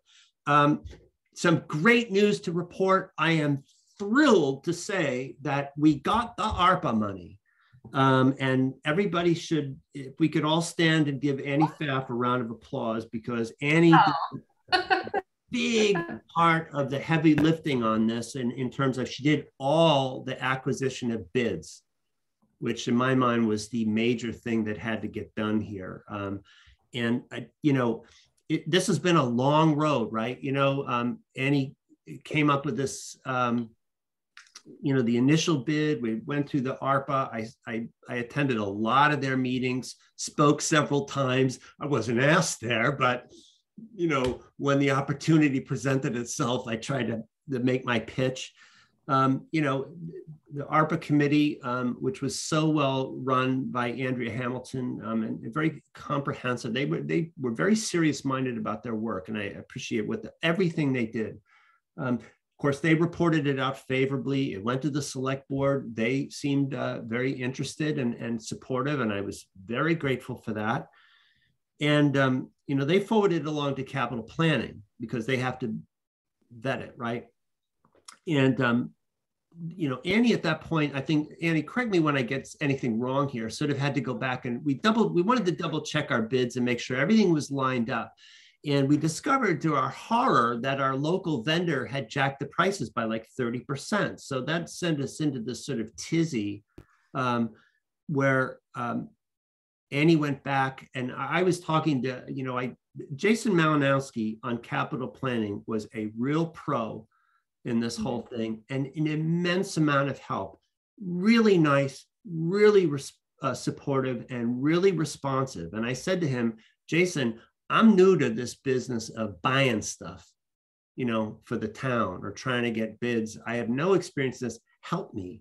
And he was very generous with his time and his advice. And, you know, he gave me some sort of specific tips. Go get more bids, ask this person, try this, try that. And I went back to Annie and I said, all right, help me more. And she went off and acquired a whole bunch of more bids and really worked it super effectively, to the point that we came back. I'm leaving out steps because it's not, you know, important at this point, but, you know, we went back at one point and I was trying to whittle down the bids so that we would not be coming back asking for more than we originally sort of been approved for by ARPA. And on the capital planning meeting, that was on June 27th, I appeared before them and they were super helpful and really nice. It was actually Lisa Braccio was sort of encouraging. I had taken a sign off that we thought, push comes to shove, I guess we could do without. And, you know, Lisa sort of encouraged us to put it back in and not to be so cheap, because I was trying to be cheap with taxpayer money, just my impulse. So I felt very supported by them and very sort of understood. And I think they understood and appreciated the fact that we were really trying to sharpen our pencils to as fine a point as possible, almost to the point of the lead vanishing. But the bottom line is, you know, Annie was able to come up then with really a couple of very favorable bids. And our preferred vendor is, what is it, the company, Annie? Oh gosh, I'm blanking, but give me 1 minute and I can. Pennsylvania company. I'm having Franklin Bronze. That's it, Franklin Bronze out of Pennsylvania, and they came up with a very favorable bid. They do a very good product. They were super responsive to Annie, customer service wise, and we're like, wow, we can get it all in there, you know. So capital planning reported out favorably, and shortly thereafter, I heard from the chair of the select board, Kathy Cook, who said, "You got the money." So, I'm just over the moon over the whole thing. And again, the ARPA folks, the capital planning folks, particularly Jason Malinowski, who was just so really fantastic to us and very helpful. And I got a nice email from Joe Palmer, who also serves both on capital planning, and he served on the ARPA committee, and was very complimentary of our efforts to try to cost contain, and the select board, who were supportive with us throughout. So Kathy Cook's email to me instructed me, to consider it a done deal, and then to move forward, working with Mark Purple, the town administrator, and assistant town administrator Vanessa Hale, to make sure that we comply with applicable procurement laws, which we will. And we're at the point now where we have to sort of finalize some design elements and placement. And so Annie and I, and perhaps assisted with Kate, if be so kind, I think we're going to need to do some mock-ups and get them right in place and really look and make sure. These signs, of course, as you all know, are bronze and are kind of rated to last 500 years. So you can be sure that we're going to get it right. That we feel obliged to get it right and to get it right the first time. So before we make any orders, we now have to get out there in the field on a day, maybe when it's not 95 degrees, but certainly in fairly short order, with some mock-ups and take care of business. So that's where we're at on that. Any comment, question? I really, Annie, take a bow. I mean. Oh, thank you. I love this stuff. It's I used to do it for my old job, signage for, fundraising and stuff. And I loved it. So my only comment is that I would advise moving quickly with the mock-ups and all of that. I just in case, there are any fluctuations with, prices or, materials or anything like that. So I just, if we can kind of expedite that process, I think that'll be in our favor, No, we have to talk, this is days we're talking about, like getting this done so we can place the order before somebody jacks up the price again. This crazy inflationary environment that we're in is just, drives everybody nuts. Anybody that grocery shops knows what this is about. So great news there. Quickly, demolition delay bylaw updates. Well, this is a tale of two cities because on the one hand, 22 Edgewood, which we have under delay, that delay is set to expire August 15th. I got a notice from the building commissioner, Lori Lavoli, that, she's very good about letting me know. I'm on that system. Kate and I both got trained on it. So there's some backup and you get kind of notifications and you can sort of track the process of this. I forget the name of that system, but it's a thing. In any case, that Mr. Tucker, the applicant there, is going to be free to do as he wishes. And I hope for maybe a last minute change of heart. You can always hope, but otherwise, he'll be free to act upon his property as he chooses as of August 15th. So that's one side of the story. The other tale of two demolition delays is the extremely promising news on 42 Main, which is, of course, the Doc Stone house. Wow. I had another conversation. Was it today's Tuesday? Yeah, today, earlier today. It's been a long day with Jim Shea, who's the president of Fay School's Board of Trustees. And, you don't, pick your cliche, right? Count your chickens before they're hatched or cash in your ticket before your ponies in the winter, whatever it is. But it's looking very favorable in terms of a very good resolution. And I will say that I think this is an example of the demolition delay bylaw working exactly how it was intended to work. Jim has been in conversation with me and he's been immensely responsive. I mean, he's been the kind of person, I sent him an email on a Sunday afternoon and 20 minutes later, I have a reply. Good about emailing, good about talking on the phone, very good with information, very forthcoming. And, he said that, he felt in a way it kind of got by Fay initially. But that's what the demolition delay bylaw is there for, to say, hey, wait a minute, let's stop, let's think about it, and let's talk. And we have, and the upshot of this is that he is committed to really taking a very comprehensive look at conservation and preservation efforts on the entire campus. That is significant because we're talking, not only about 42 Main, the Greek revival built in, circa 1844 or 45, but 44 Main, which they call the East House, right next door, 1875, Italianate, the Second Empire house with the mansard tower, quite beautiful. 46 Main, which they term the Webster House, which is that the Queen Anne from 1899 with the wonderful sort of white turret, currently covered in sort of some hideous vinyl siding, which he thinks hideous as well. And for that matter, the 48 Main, which is that big brick colonial revival building, dates to 1926, that they use as the Camp family dining room building.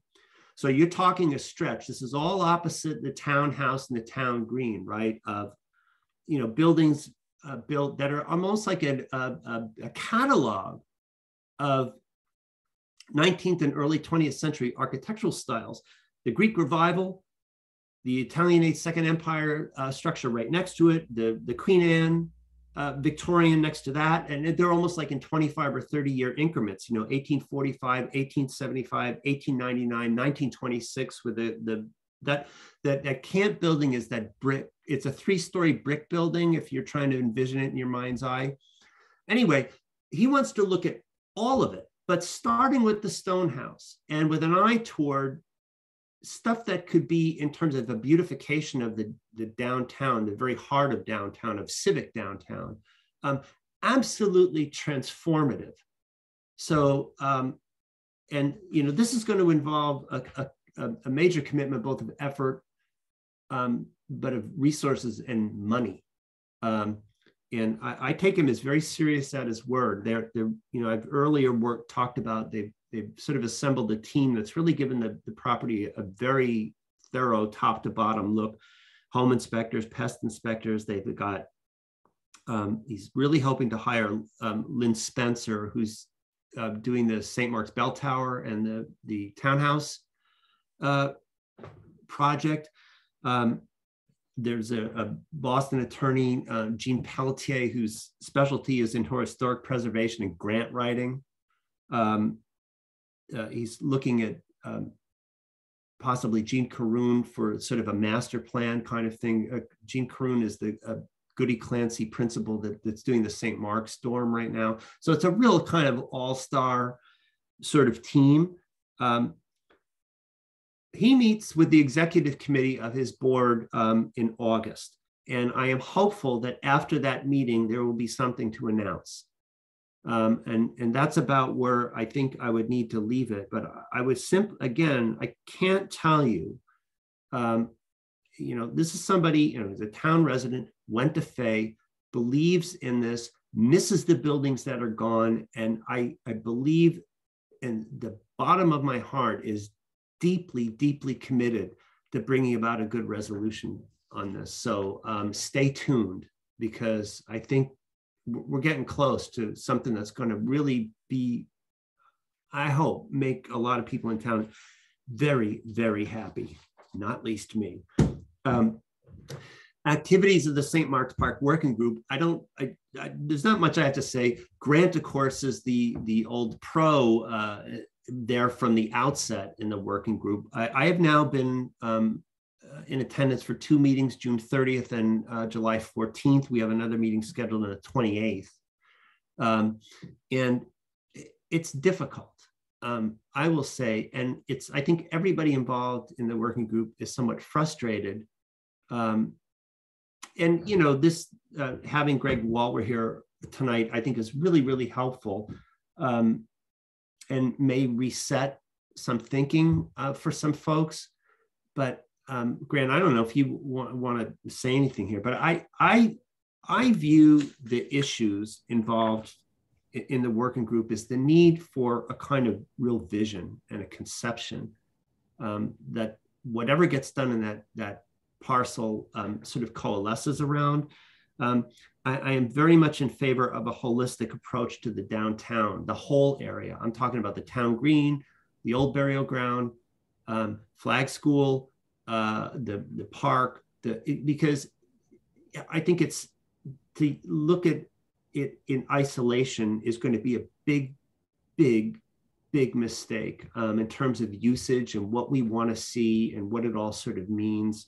One of the things that I think that any planning is going to have to be contingent upon the results of Greg Walwer's investigation.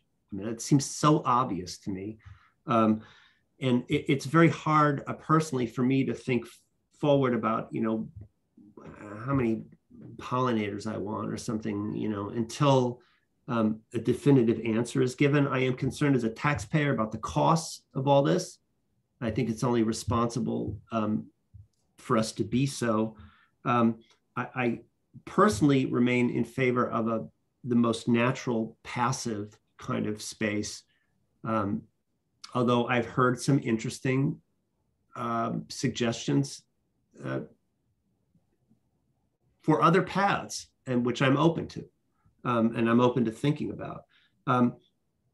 But, you know, I don't know, Grant, do you have anything that would help the commission sort of understand where we're at? Because Yeah, sure. So I think for those of you who don't know, the charge of the working group was recently updated. So we had started off as you know, working on coming up with, technically our charge was supposed to be coming up with something to fill the circular space within the original design plan. And we kind of went pretty far beyond that. So we recently had our charge expanded to include more general park design. I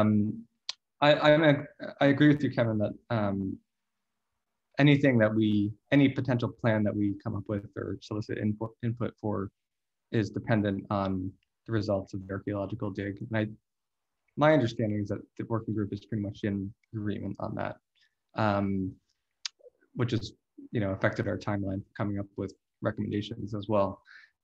Just in terms of where things are at now, this last meeting, we kind of all, as a thought exercise, came up with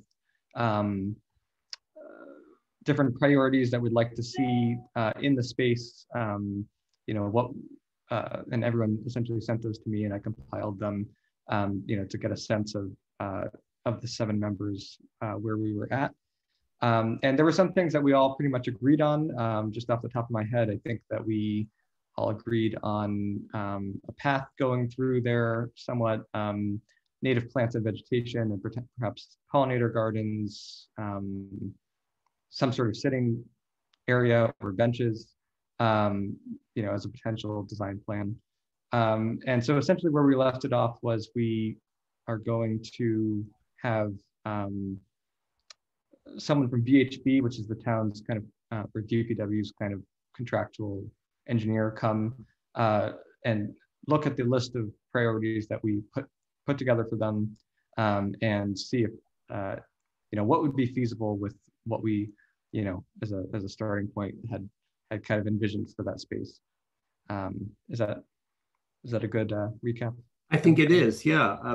And thank you. I mean, I guess the one thing I'd ask the commission is, you know, I feel obliged to represent our interest in common as a commission. And, you know, if you know, folks have any direction that you want to give me on this, please do.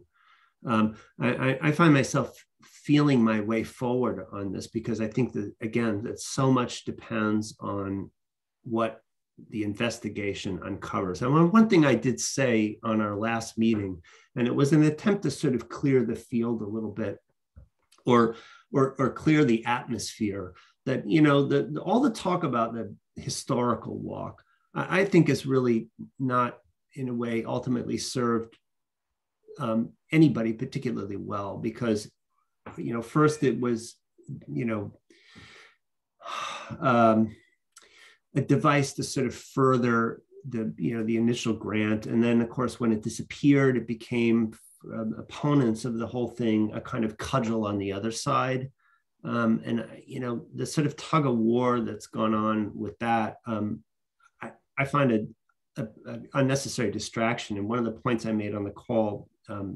last week was that any real downtown historic walk, of course, will begin about where the sidewalk begins, let's say at the corner of Main and Deerfoot at the Burnett Mansion, the Deerfoot Mansion.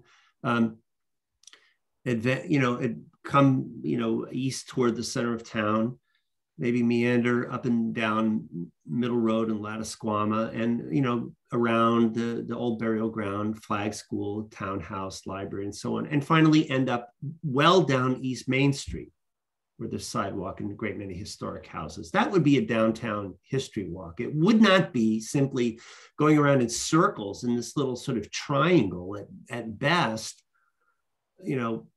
That might be a stop on a history walk, but the degree, and you can stand there, and I suppose you could say, well, you can see the historic St. Mark's School this way. You can see the ball field that was the old parade ground for the town this way. You turn around, you can see the flag school and the old burial ground. But, at best, that is going to be a stop on a walk. So I kind of wanted to clear away some of what I think of as a kind of intellectual rubble around that whole thing, and sort of distill it to the fact that, and our interests there, to me as a commission, lie maybe 95% with whether there's something significant contained within the ground there. And if it is, then it's a game changer. If there's not, I think there should be a great deal of flexibility on our part. And I said that, again, in the spirit of trying to clear up what been to me is a kind of intellectual confusion, that if you just chant history walks a sufficient number of times, it will be more than it actually is. And Grant had actually done some earlier work looking at different towns where they erect, sort of stopping points that tell a certain kind of story. And I think there's certainly an opportunity for that in downtown Southborough. But again, it would extend all the way from the Burnett Mansion on one end to some point to be determined way down on East Main Street on the other, and not localized in that area. So anyway, stay tuned. It's a hardworking group, really smart people, and I remain optimistic for good results. The last thing on my thing is the Southborough Village Society celebrates their 100th anniversary this year. They were founded in 1922. They are the custodians of the community house at 28 Main Street. And of course, that's that wonderful, wonderful, wonderful shingle style building at the corner of Main and Corderville Road. Everybody knows, I'm preaching to the choir. You all know what it is and where it is. And I was contacted by Ray Hokinson, who's the director of the Southborough Village Society. And the society is trying to gear up to celebrate the 100th anniversary this year with a lot of events that actually focused around Heritage Day in the fall. So, they want to have house tours and, get a food truck over there, and they're working more on their website, and they're going to be reaching out to various boards and commissions, including us, including the select board. I think they'd like to get a proclamation from the select board that would sort of mark the, their centennial. A donation appeal. I think they plan to sell some sort of like name a brick, name a plaque kind of thing to fundraise and all that sort of stuff. Anyway, one thing that I've observed about it is that people who are newer to town have no idea what the community house is, because or they don't understand it. I numbered myself among them, that, for instance, it's not a town-owned property, which I thought it was, to be honest with you, for quite a while after I moved to town. But it's actually, a private historical group. in any case, their board is going to meet to sort of settle on some details, but I did say to Mr. Hokinson that we would invite him to speak at our next meeting in August, because I would really like to hear, like, in detail what they do and what their plans are and how they want to, you know, celebrate, and how we might be able to sort of shed a little light in their direction, because I certainly think they deserve it. It's a wonderful space. You know, the more usage it gets by the town, I think the better. So that's just the plan for that. I just wanted to put that on your radar. It's really a cool building. It's got, as Ray's can tell you, like, the history of that building, which is exceptionally interesting. It's in the Macris database, but like, it's crazy. The story, you know, there's a pretty significant story behind that building, but that'll be for Ray in August. We have minutes to approve for June 16th. I sent around, that was Dave Monroe's last hurrah for us. And again, I'm grateful for all the hard work he did. I sent out an edited copy and just wanted to know if anyone has edits or corrections. Grant? Oh, I just, quick comment. We have a hand raised in the audience, and it's been raised for a while. So I wasn't sure if it was on the previous topic. Jim. Go ahead, Jim. Hi, thank you. Actually, just a couple of things, and it could be done at any point. But on the, for the Doc Stonehouse, it's good to hear that Faye is willing to look at these in a broader, you know, kind of overall portfolio perspective. The concern I have potentially with that is that when you make a project larger, it runs on longer.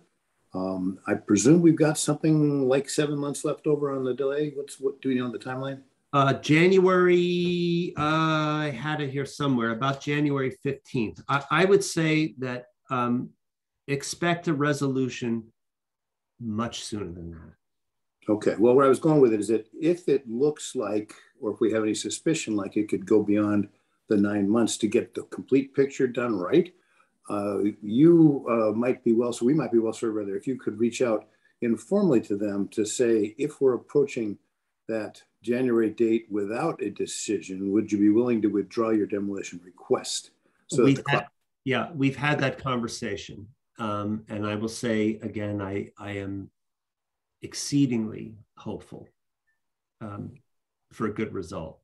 Okay, all right, thank you. And the second item was with regard to the scenic roads conversation and the fact that 6 local towns have got their own write-ups or requirements or guidelines, however it's described, as to what they consider scenic.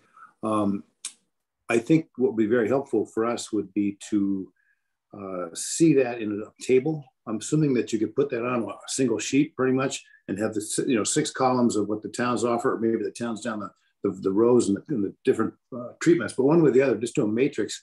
That doesn't have to have a lot of background, but just a real simple set of bullets that would say, here's the kinds of things they're looking for. And if that's not easy to do, if you mention it to her and it's not a simple thing to do, then I'd offer to help pull that together. If she could send links to where those are located, and I could pull a comparison together. But I think it would help us a lot to not look at a bunch of text documents, but to look at a table that says, here's the parameters. Yeah, Marnie may have already prepared something similar, but I point taken and noted. We'll follow up. All right, thank you. That was it. Yeah, great. Thank you, Jim. Okay, so meeting minutes, June 16th. Any corrections, emendations on the copy that I circulated? No? Do I have a motion then to approve meeting minutes of June 16th, 2022? So moved. Anybody second? Did you hear me? I said so moved. Sorry. I'll second it. Oh, sorry. Thank you. All right, moved and seconded. Roll call vote. Grant Farrington. Abstain, as I was not here. Okay, Rebecca Deansrow. Aye. Annie Pfaff. Yes. Kate Battles. Yes. Miller is aye. So Kate, that'll be what, 401, right? 1. Two. Yep. Yes. 401. All right. Sorry, So, I'm typing at the same time. I know this is thing. getting long. This is getting long, but it was all good stuff. Can we take this up? And I would defer this, except that I messed up last time, and Annie had this done, and I forgot to put it on the agenda. Did you notice when Marnie was doing the PowerPoint thing, right? That it still has that slide that has, and this is what got me on this at town meeting. I almost mentioned that, but I was like, this is besides the point, but I noticed that right away. I know that would have been, not gracious or something. I just almost said it as a joke, like, oh, I see that we're still anyway. For those of you playing along at home, the slide comes up that says the groups that can nominate. It says the Historical Commission, and it has the Historical Society logo. And this prompted me sitting there at town meeting back in May going, how come we don't have a logo? And the answer is we don't, because we just don't, So I was ranting and complaining about this, and Annie said, well, I'll take a shot at it, and actually Dave took a shot at it and sent it, and I forwarded that along to Annie. And anyway, she worked and came up with these designs, and I sent them out to you guys. And so can I bring them up for a second and we just chit chat for like a couple minutes about this? Sure. For the record, planning just created theirs in May. I just in our defense, because I brought this up with Mimi Luttrell. I sent her a message or called or whatever, and I said, I don't want to be like a jerk, but I'm trying so hard to say, look, this is the Historical Commission. Oh, yeah, same. We do our thing. That's the Historical Society. They're all cool. We like them a lot, but they're a different group and they do different stuff. And so, and that's when she said, oh, well, we just came up with our own thing like last week, yeah. So, all right, let me share screen and I'll try to bring this up if I don't. Good, I picked my favorite. Oh, good. All right. Let's see. I just want to preface this by saying I'm not a designer. Oh, for God's sakes, they're lovely, Annie. Every last one of them is adorable. I like, playing around with this kind of stuff.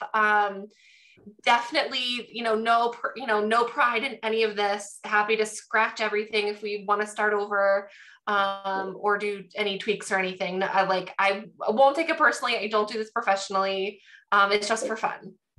They're all adorable. All right. Well, thank you so much. But I think these are wonderful. I'm going to start at the beginning. And do I need to resize this or something, like bring it a little smaller so you can see it all? How's that? That's better. That's a little bit better. Okay. So this is the first one, and we'll just, should I just roll through them all first? I'm very partial to this one. I like this one a lot. It's like, my fave. So that's number one. Number two is kind of the same thing without the outline. Is that right? That's number one. This is number two. So that would be more like letterhead without the outline of the boundaries of the town. Number three is that with the outline sort of next to it. I'm appealed to very much by this one. The one thing I'll just throw out there, as long as you're, that I think this one would, since the text is not inside the design, that it would be enhanced if you saw the bodies of water that Southborough has, and perhaps like some of the major roads, so that it, you know what I mean? Like it just didn't seem like that might be a little bit beyond my skill level, but I wonder though, you could probably do it, like get the, because the town is so dominated by the Sudbury Reservoir, to have that, it would give it a little more interest. Yeah, a little pizzazz. So this is number four. Again, a text only version. Number five, it kind of pulls it out a little bit. Number six, with the kind of, what would you call that? It reminds me of a monogram towel, the SHC, like the kind of like a monogram. And then number seven, the sort of circular version, and I think that's it. So there are 7 versions. Should we just go down and like, people want to comment or say what their favorites are? If we could kind of winnow this down. So what about number 1? That's my favorite. I like it too. My favorite. It's so pretty. So I love number 1, and I mean, it was the first one I came up with because that was my original, you know, kind of concept that I thought of. But I think it could have, like, for example, for a letterhead, you could do it without the outline and just do the text. Like, it could be, you know, flexible like that. Right. But I do like that one. I like it too, Annie. I might give a little more breathing room between the last letter of historical and the outline of the town. Just a smidge on either. It's just a tiny bit close, but I really, really like that one. I think that's my favorite. Really? Wow. I'm partial to it too. What, Grant, what do you think? Yeah, thank you, Annie, for putting these together. They're great. I really like this one as well. Personally, I kind of prefer, I think it's the second one on the of the 7, which without the outline. That's it. That's number 2. That's just me. But if you know, I like the, you know, they're very similar in both ways, right? I like the general layout of that, the way that Southborough Historical Commission is written on the second one. So, and that's obviously included in the first. So, right. I like right. Yeah. But it is a little different. So if you look at the tracking of the word commission, it is different. Oh, okay. Yeah. In page 1, it's the letters are just a little bit closer to fit in the outline of the town. So it's not exactly the same, but similar. Sure. I like the spacing better in the first one for some reason. Like, it almost falls apart a little bit for me in the second one, commission, because it's so widely spaced. What about, I also like this one, especially if we could get the water in there, you know, like. That might be excessively detailed for a logo, not as clean as you might like. Good point. Good point. That's a good point. And then this is, any feeling for number 4 here? No. 5 is kind of a variant on that. It's all very elegant and clean. They're all lovely. Mm-hmm. I have to say I'm the least partial to these ones with the monogram. That's just my own. I don't know. Do you guys? That one has a kind of very bold sort of statement. Maybe I'm just like not a monogram kind of guy. I don't know. And this one is very ambitious. I mean, any thoughts on those last couple? It seems like the sentiment was immediate toward this. I like the second one too. You do. It's very nicely balanced. And well, the other way you could do this is, since they're so similar, is to like have, because it's the same font and all that stuff, right, Annie? Like to use this on certain letterheads, or like, oh, I don't know, presentations at town meeting. The little logo in the corner or something. Yeah. Right. And then possibly for like other letterhead purposes, just this second one. Mm-hmm. How would you guys feel about that? Yeah. I think it's great. Kate, Grant. Great. Annie, if Anna, you prefer the spacing of the word commission of the first one, would it be possible to edit the second one to be? Absolutely. Yeah. Okay. So yeah. That would, because then they'd both be consistent. Now we have a hand in the gallery, and I believe that is Mr. Blaschke, and I will allow you to talk, sir. Not that this is binding for my my role tonight, but I will tell you what appeals to me. If we use the combination like this with the outline, I'd suggest reducing the size of the word historical I find that when it's so much larger, it's overemphasized in a sense. Surprising maybe to you, Kevin, the number 6 is my favorite. It's less of a logo and more of a letterhead kind of device, but it would depend on where it fits. And if the monogram isn't what people like, then I get that too. But the weight and the relative size of the words here look a bit more professional. If we went with one that combined the two type styles, I guess I'd suggest making the word historical significantly smaller, so it could be bigger than the other. And I realize what Annie was trying to do is balance using the width of the page to work these few different words in, but the word historical in that script really jumps out, I think, larger than that one. Interesting point. Yeah, I mean, I don't know. That is very nice. This one here, number 6. The font and the way it's the spacing and everything is very solid looking. I like that. Yeah. I wonder if there's something that could be done without the monogram, but with the shape of Southborough and a little more bold. I don't know. Well, how about this? Because I know the hour is getting late. I mean, I just think this is great work. I'm so thankful for all this. And have we given you enough feedback that you could go back and just slightly, without spending a huge amount of time? Yeah. I mean, this is not building a pyramid, but you put so much effort into it. I want to give you the chance to get it just right. And then we'll all just worship the ground you sketched on kind of thing.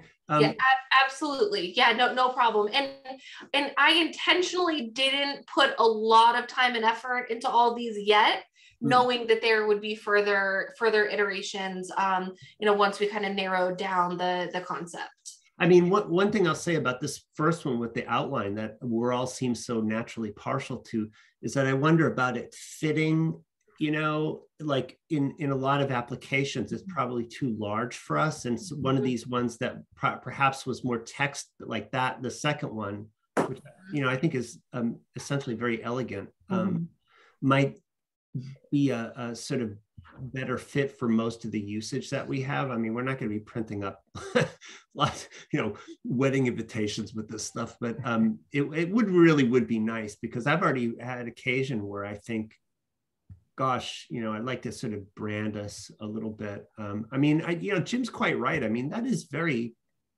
elegant, and it'll grow on me. When I get off the call, Marcy's going to say, "Oh, you should have picked number 6 or something." I haven't consulted her on this, and I know she's here, but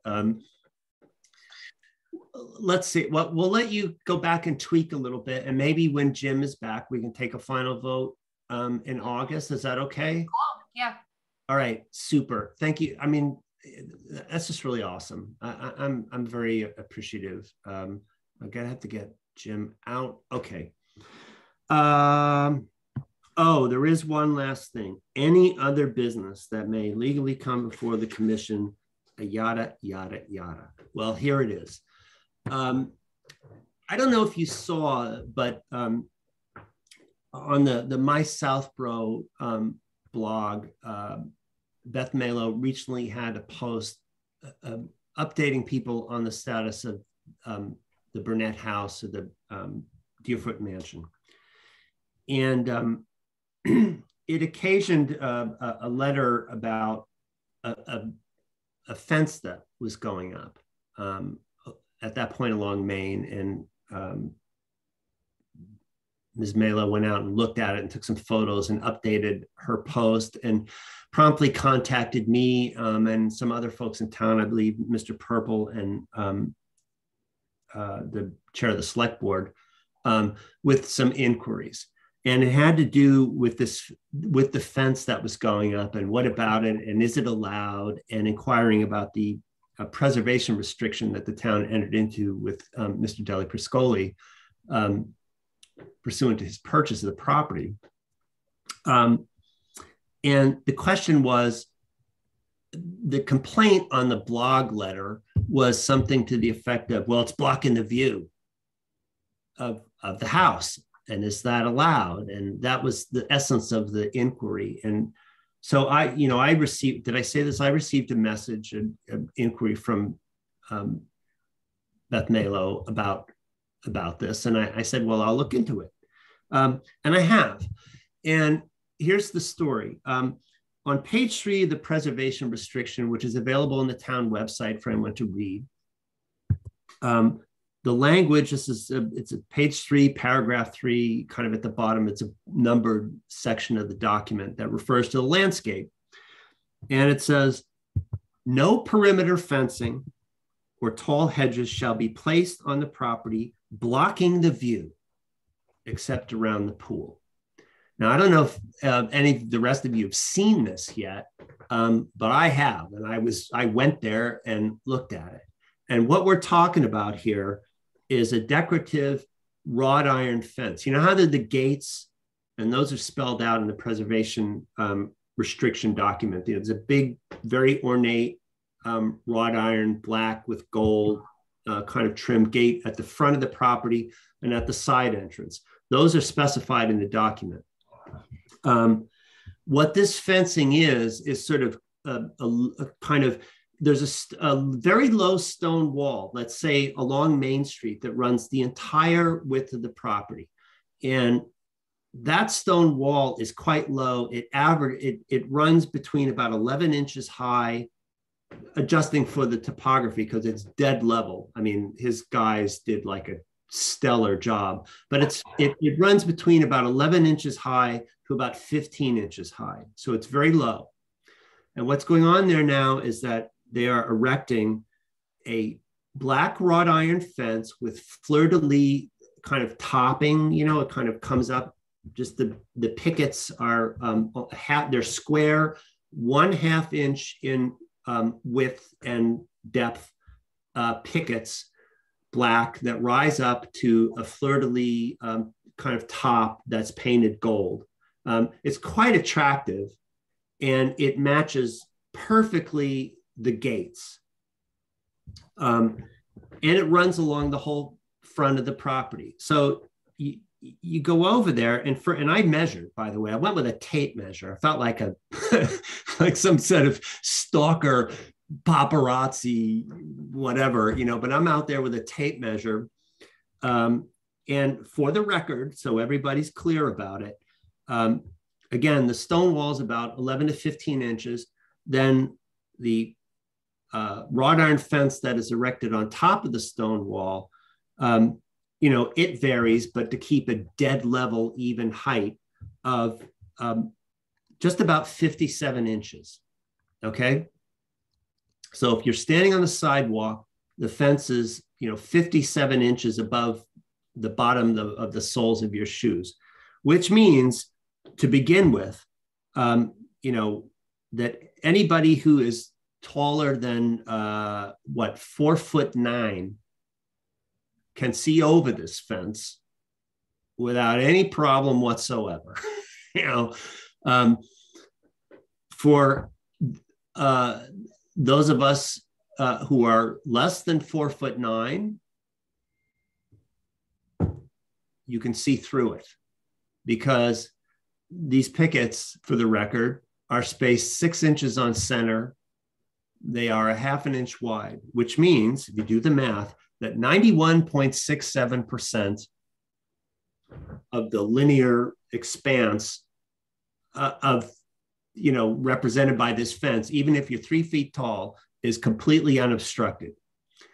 My eyes, for the record, are about 2.5 inches apart, iris to iris, which means with a 5.5 inch gap, you can see right through. It doesn't, in other words, it doesn't in any way, in my view, obstruct anything. It's not a stockade fence. It's not a privacy fence. It is a decorative fence. And arguably, by the way, I will mention that I would view it as a matter of safety, because if you jump up on that stone wall, which is very easy to do, it's just a step. It's like 11 to 15 inch step. The other side, like where the actual property begins, you know, Mr. Della Priscoli's front lawn, essentially, there's a substantial drop of several feet. So someone that hopped up on there, like some kid, could take a tumble off the other side. So this is preventing people from falling in basically into the moat. So I do not view it as in any way a violation of the preservation restriction, which again prohibits fencing that blocks the view. It doesn't block the view. So this to me, and the other thing that the Historical Commission would have, and the Historical Commission, if this were a violation, we'd have some oversight and responsibility to act on it. The other factor here is that if it's a major improvement, I don't regard it as such. I regard it as it's a very major expense to Mr. Deli Priscoli, because these kinds of fences don't come cheap. It is a beautiful fence, beautifully installed. I know some people aren't fans of the gate. They don't like it or whatever. It's not even done yet. It doesn't have all the lights and all that kind of stuff. But in my mind, the fence is harmonious with the existing gating. I understand that there was some verbal conversation about this going up with the commission in the past before I became a member, but that it doesn't violate the preservation restriction in any way. So I don't think we have particularly anything to do here, but because there was this inquiry, I wanted to respond to it. That said, what I would ask is that everybody on the commission between now and August, our meeting on August 23rd, go over there, take a look for yourself. If you think it's a concern, send me a message and I will put it on the agenda, and we can't discuss it now. I'm just informing you of the situation because I didn't have enough notice to get it on the agenda or a revised agenda. I just wanted to inform you. So you guys go over, take a look. If you think it's a problem or anything we should talk about, please let me know. I'm happy to put it on the agenda. I view it, frankly, as a nothing burger. I'm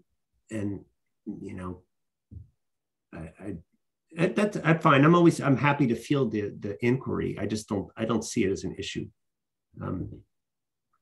Because again, it's, you know what I mean? Those very thin pickets, 6 inches apart, you can see right through it. I think if you're speeding up Route 30, going over the speed limit, it's going to be harder to see because you get this fence, right? But it's a little bit like, it's like the experience of looking through an open Venetian blind, there's something there, but you can see what you're looking at. And as I said, a good substantial portion of the population over, if your height approaches 5 feet, you can see right over it.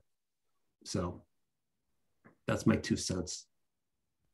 Anything we can't discuss, but if you want to say something about it, or you've already know. Why don't you just put it on the agenda for the next meeting so that way we can all express our opinion. We can discuss it a little bit more. Sure, I'd be happy to. Just because because it's not on the agenda, I hesitate for us to say. Okay.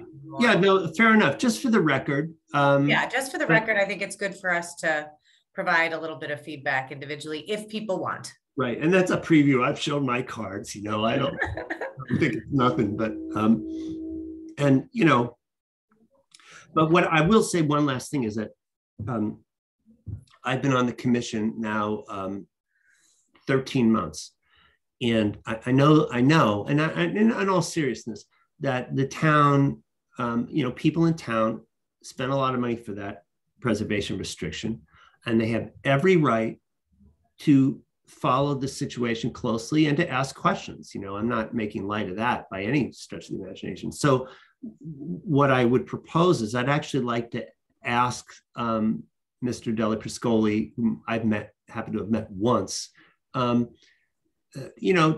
come back to the Historical Commission. I know he's been before you folks before, but to come back and to give us an update on where things are at and how's it going. And, and I know that the poor guy doesn't even live in his big, beautiful house quite yet. I think because he's, there's still a lot of work being done, but it would be lovely to get an update from him. And I think an update would, help, local folks feel better about the things that happen, because it's it's a matter of information and communication.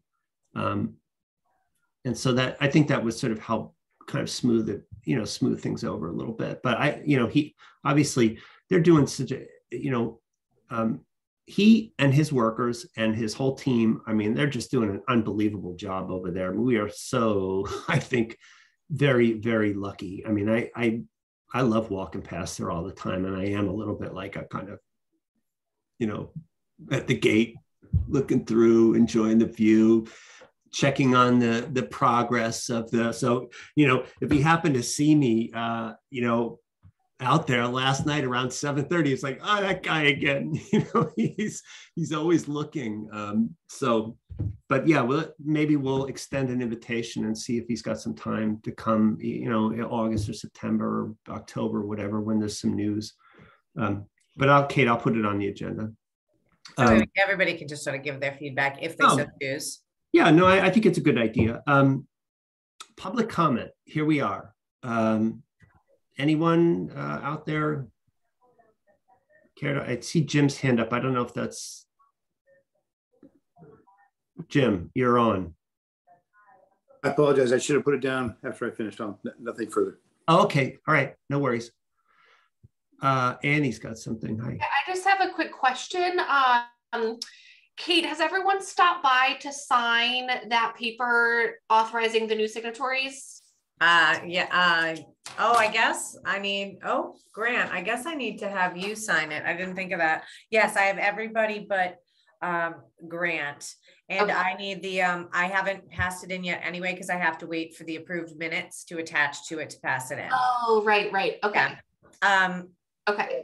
And just wanted to make sure I wasn't missing anything with my new treasurer duties so far. Though, when was the meeting was taken on the 16th? So actually Grant wasn't part of the commission yet, so I don't need his signature. So I will pass that in with the approved minutes as soon as I get the approved minutes. Perfect. Yeah. Great. All right. We are, I think, all set. If there are no further public comment. And again, I really, Kate, I mean, your minutes will be so stellar. Kate volunteered to do them for us tonight. That I hope that mitigates my muffing the play at the opening. Oh, you're good. Don't worry about it. Recording the YouTube. My apologies to all concerned. That was just, I was trying to, bring in Marguerite and all the working group people and our guest and you all, and I just muffed the play on hitting the button until about a few minutes in. You're good. All right. Any motion to adjourn, please? Sure. So moved. Second. Moved and seconded. Roll call vote. Grant Farrington. Aye. Rebecca Deans Rowe. Aye. Annie Pfaff. Yes.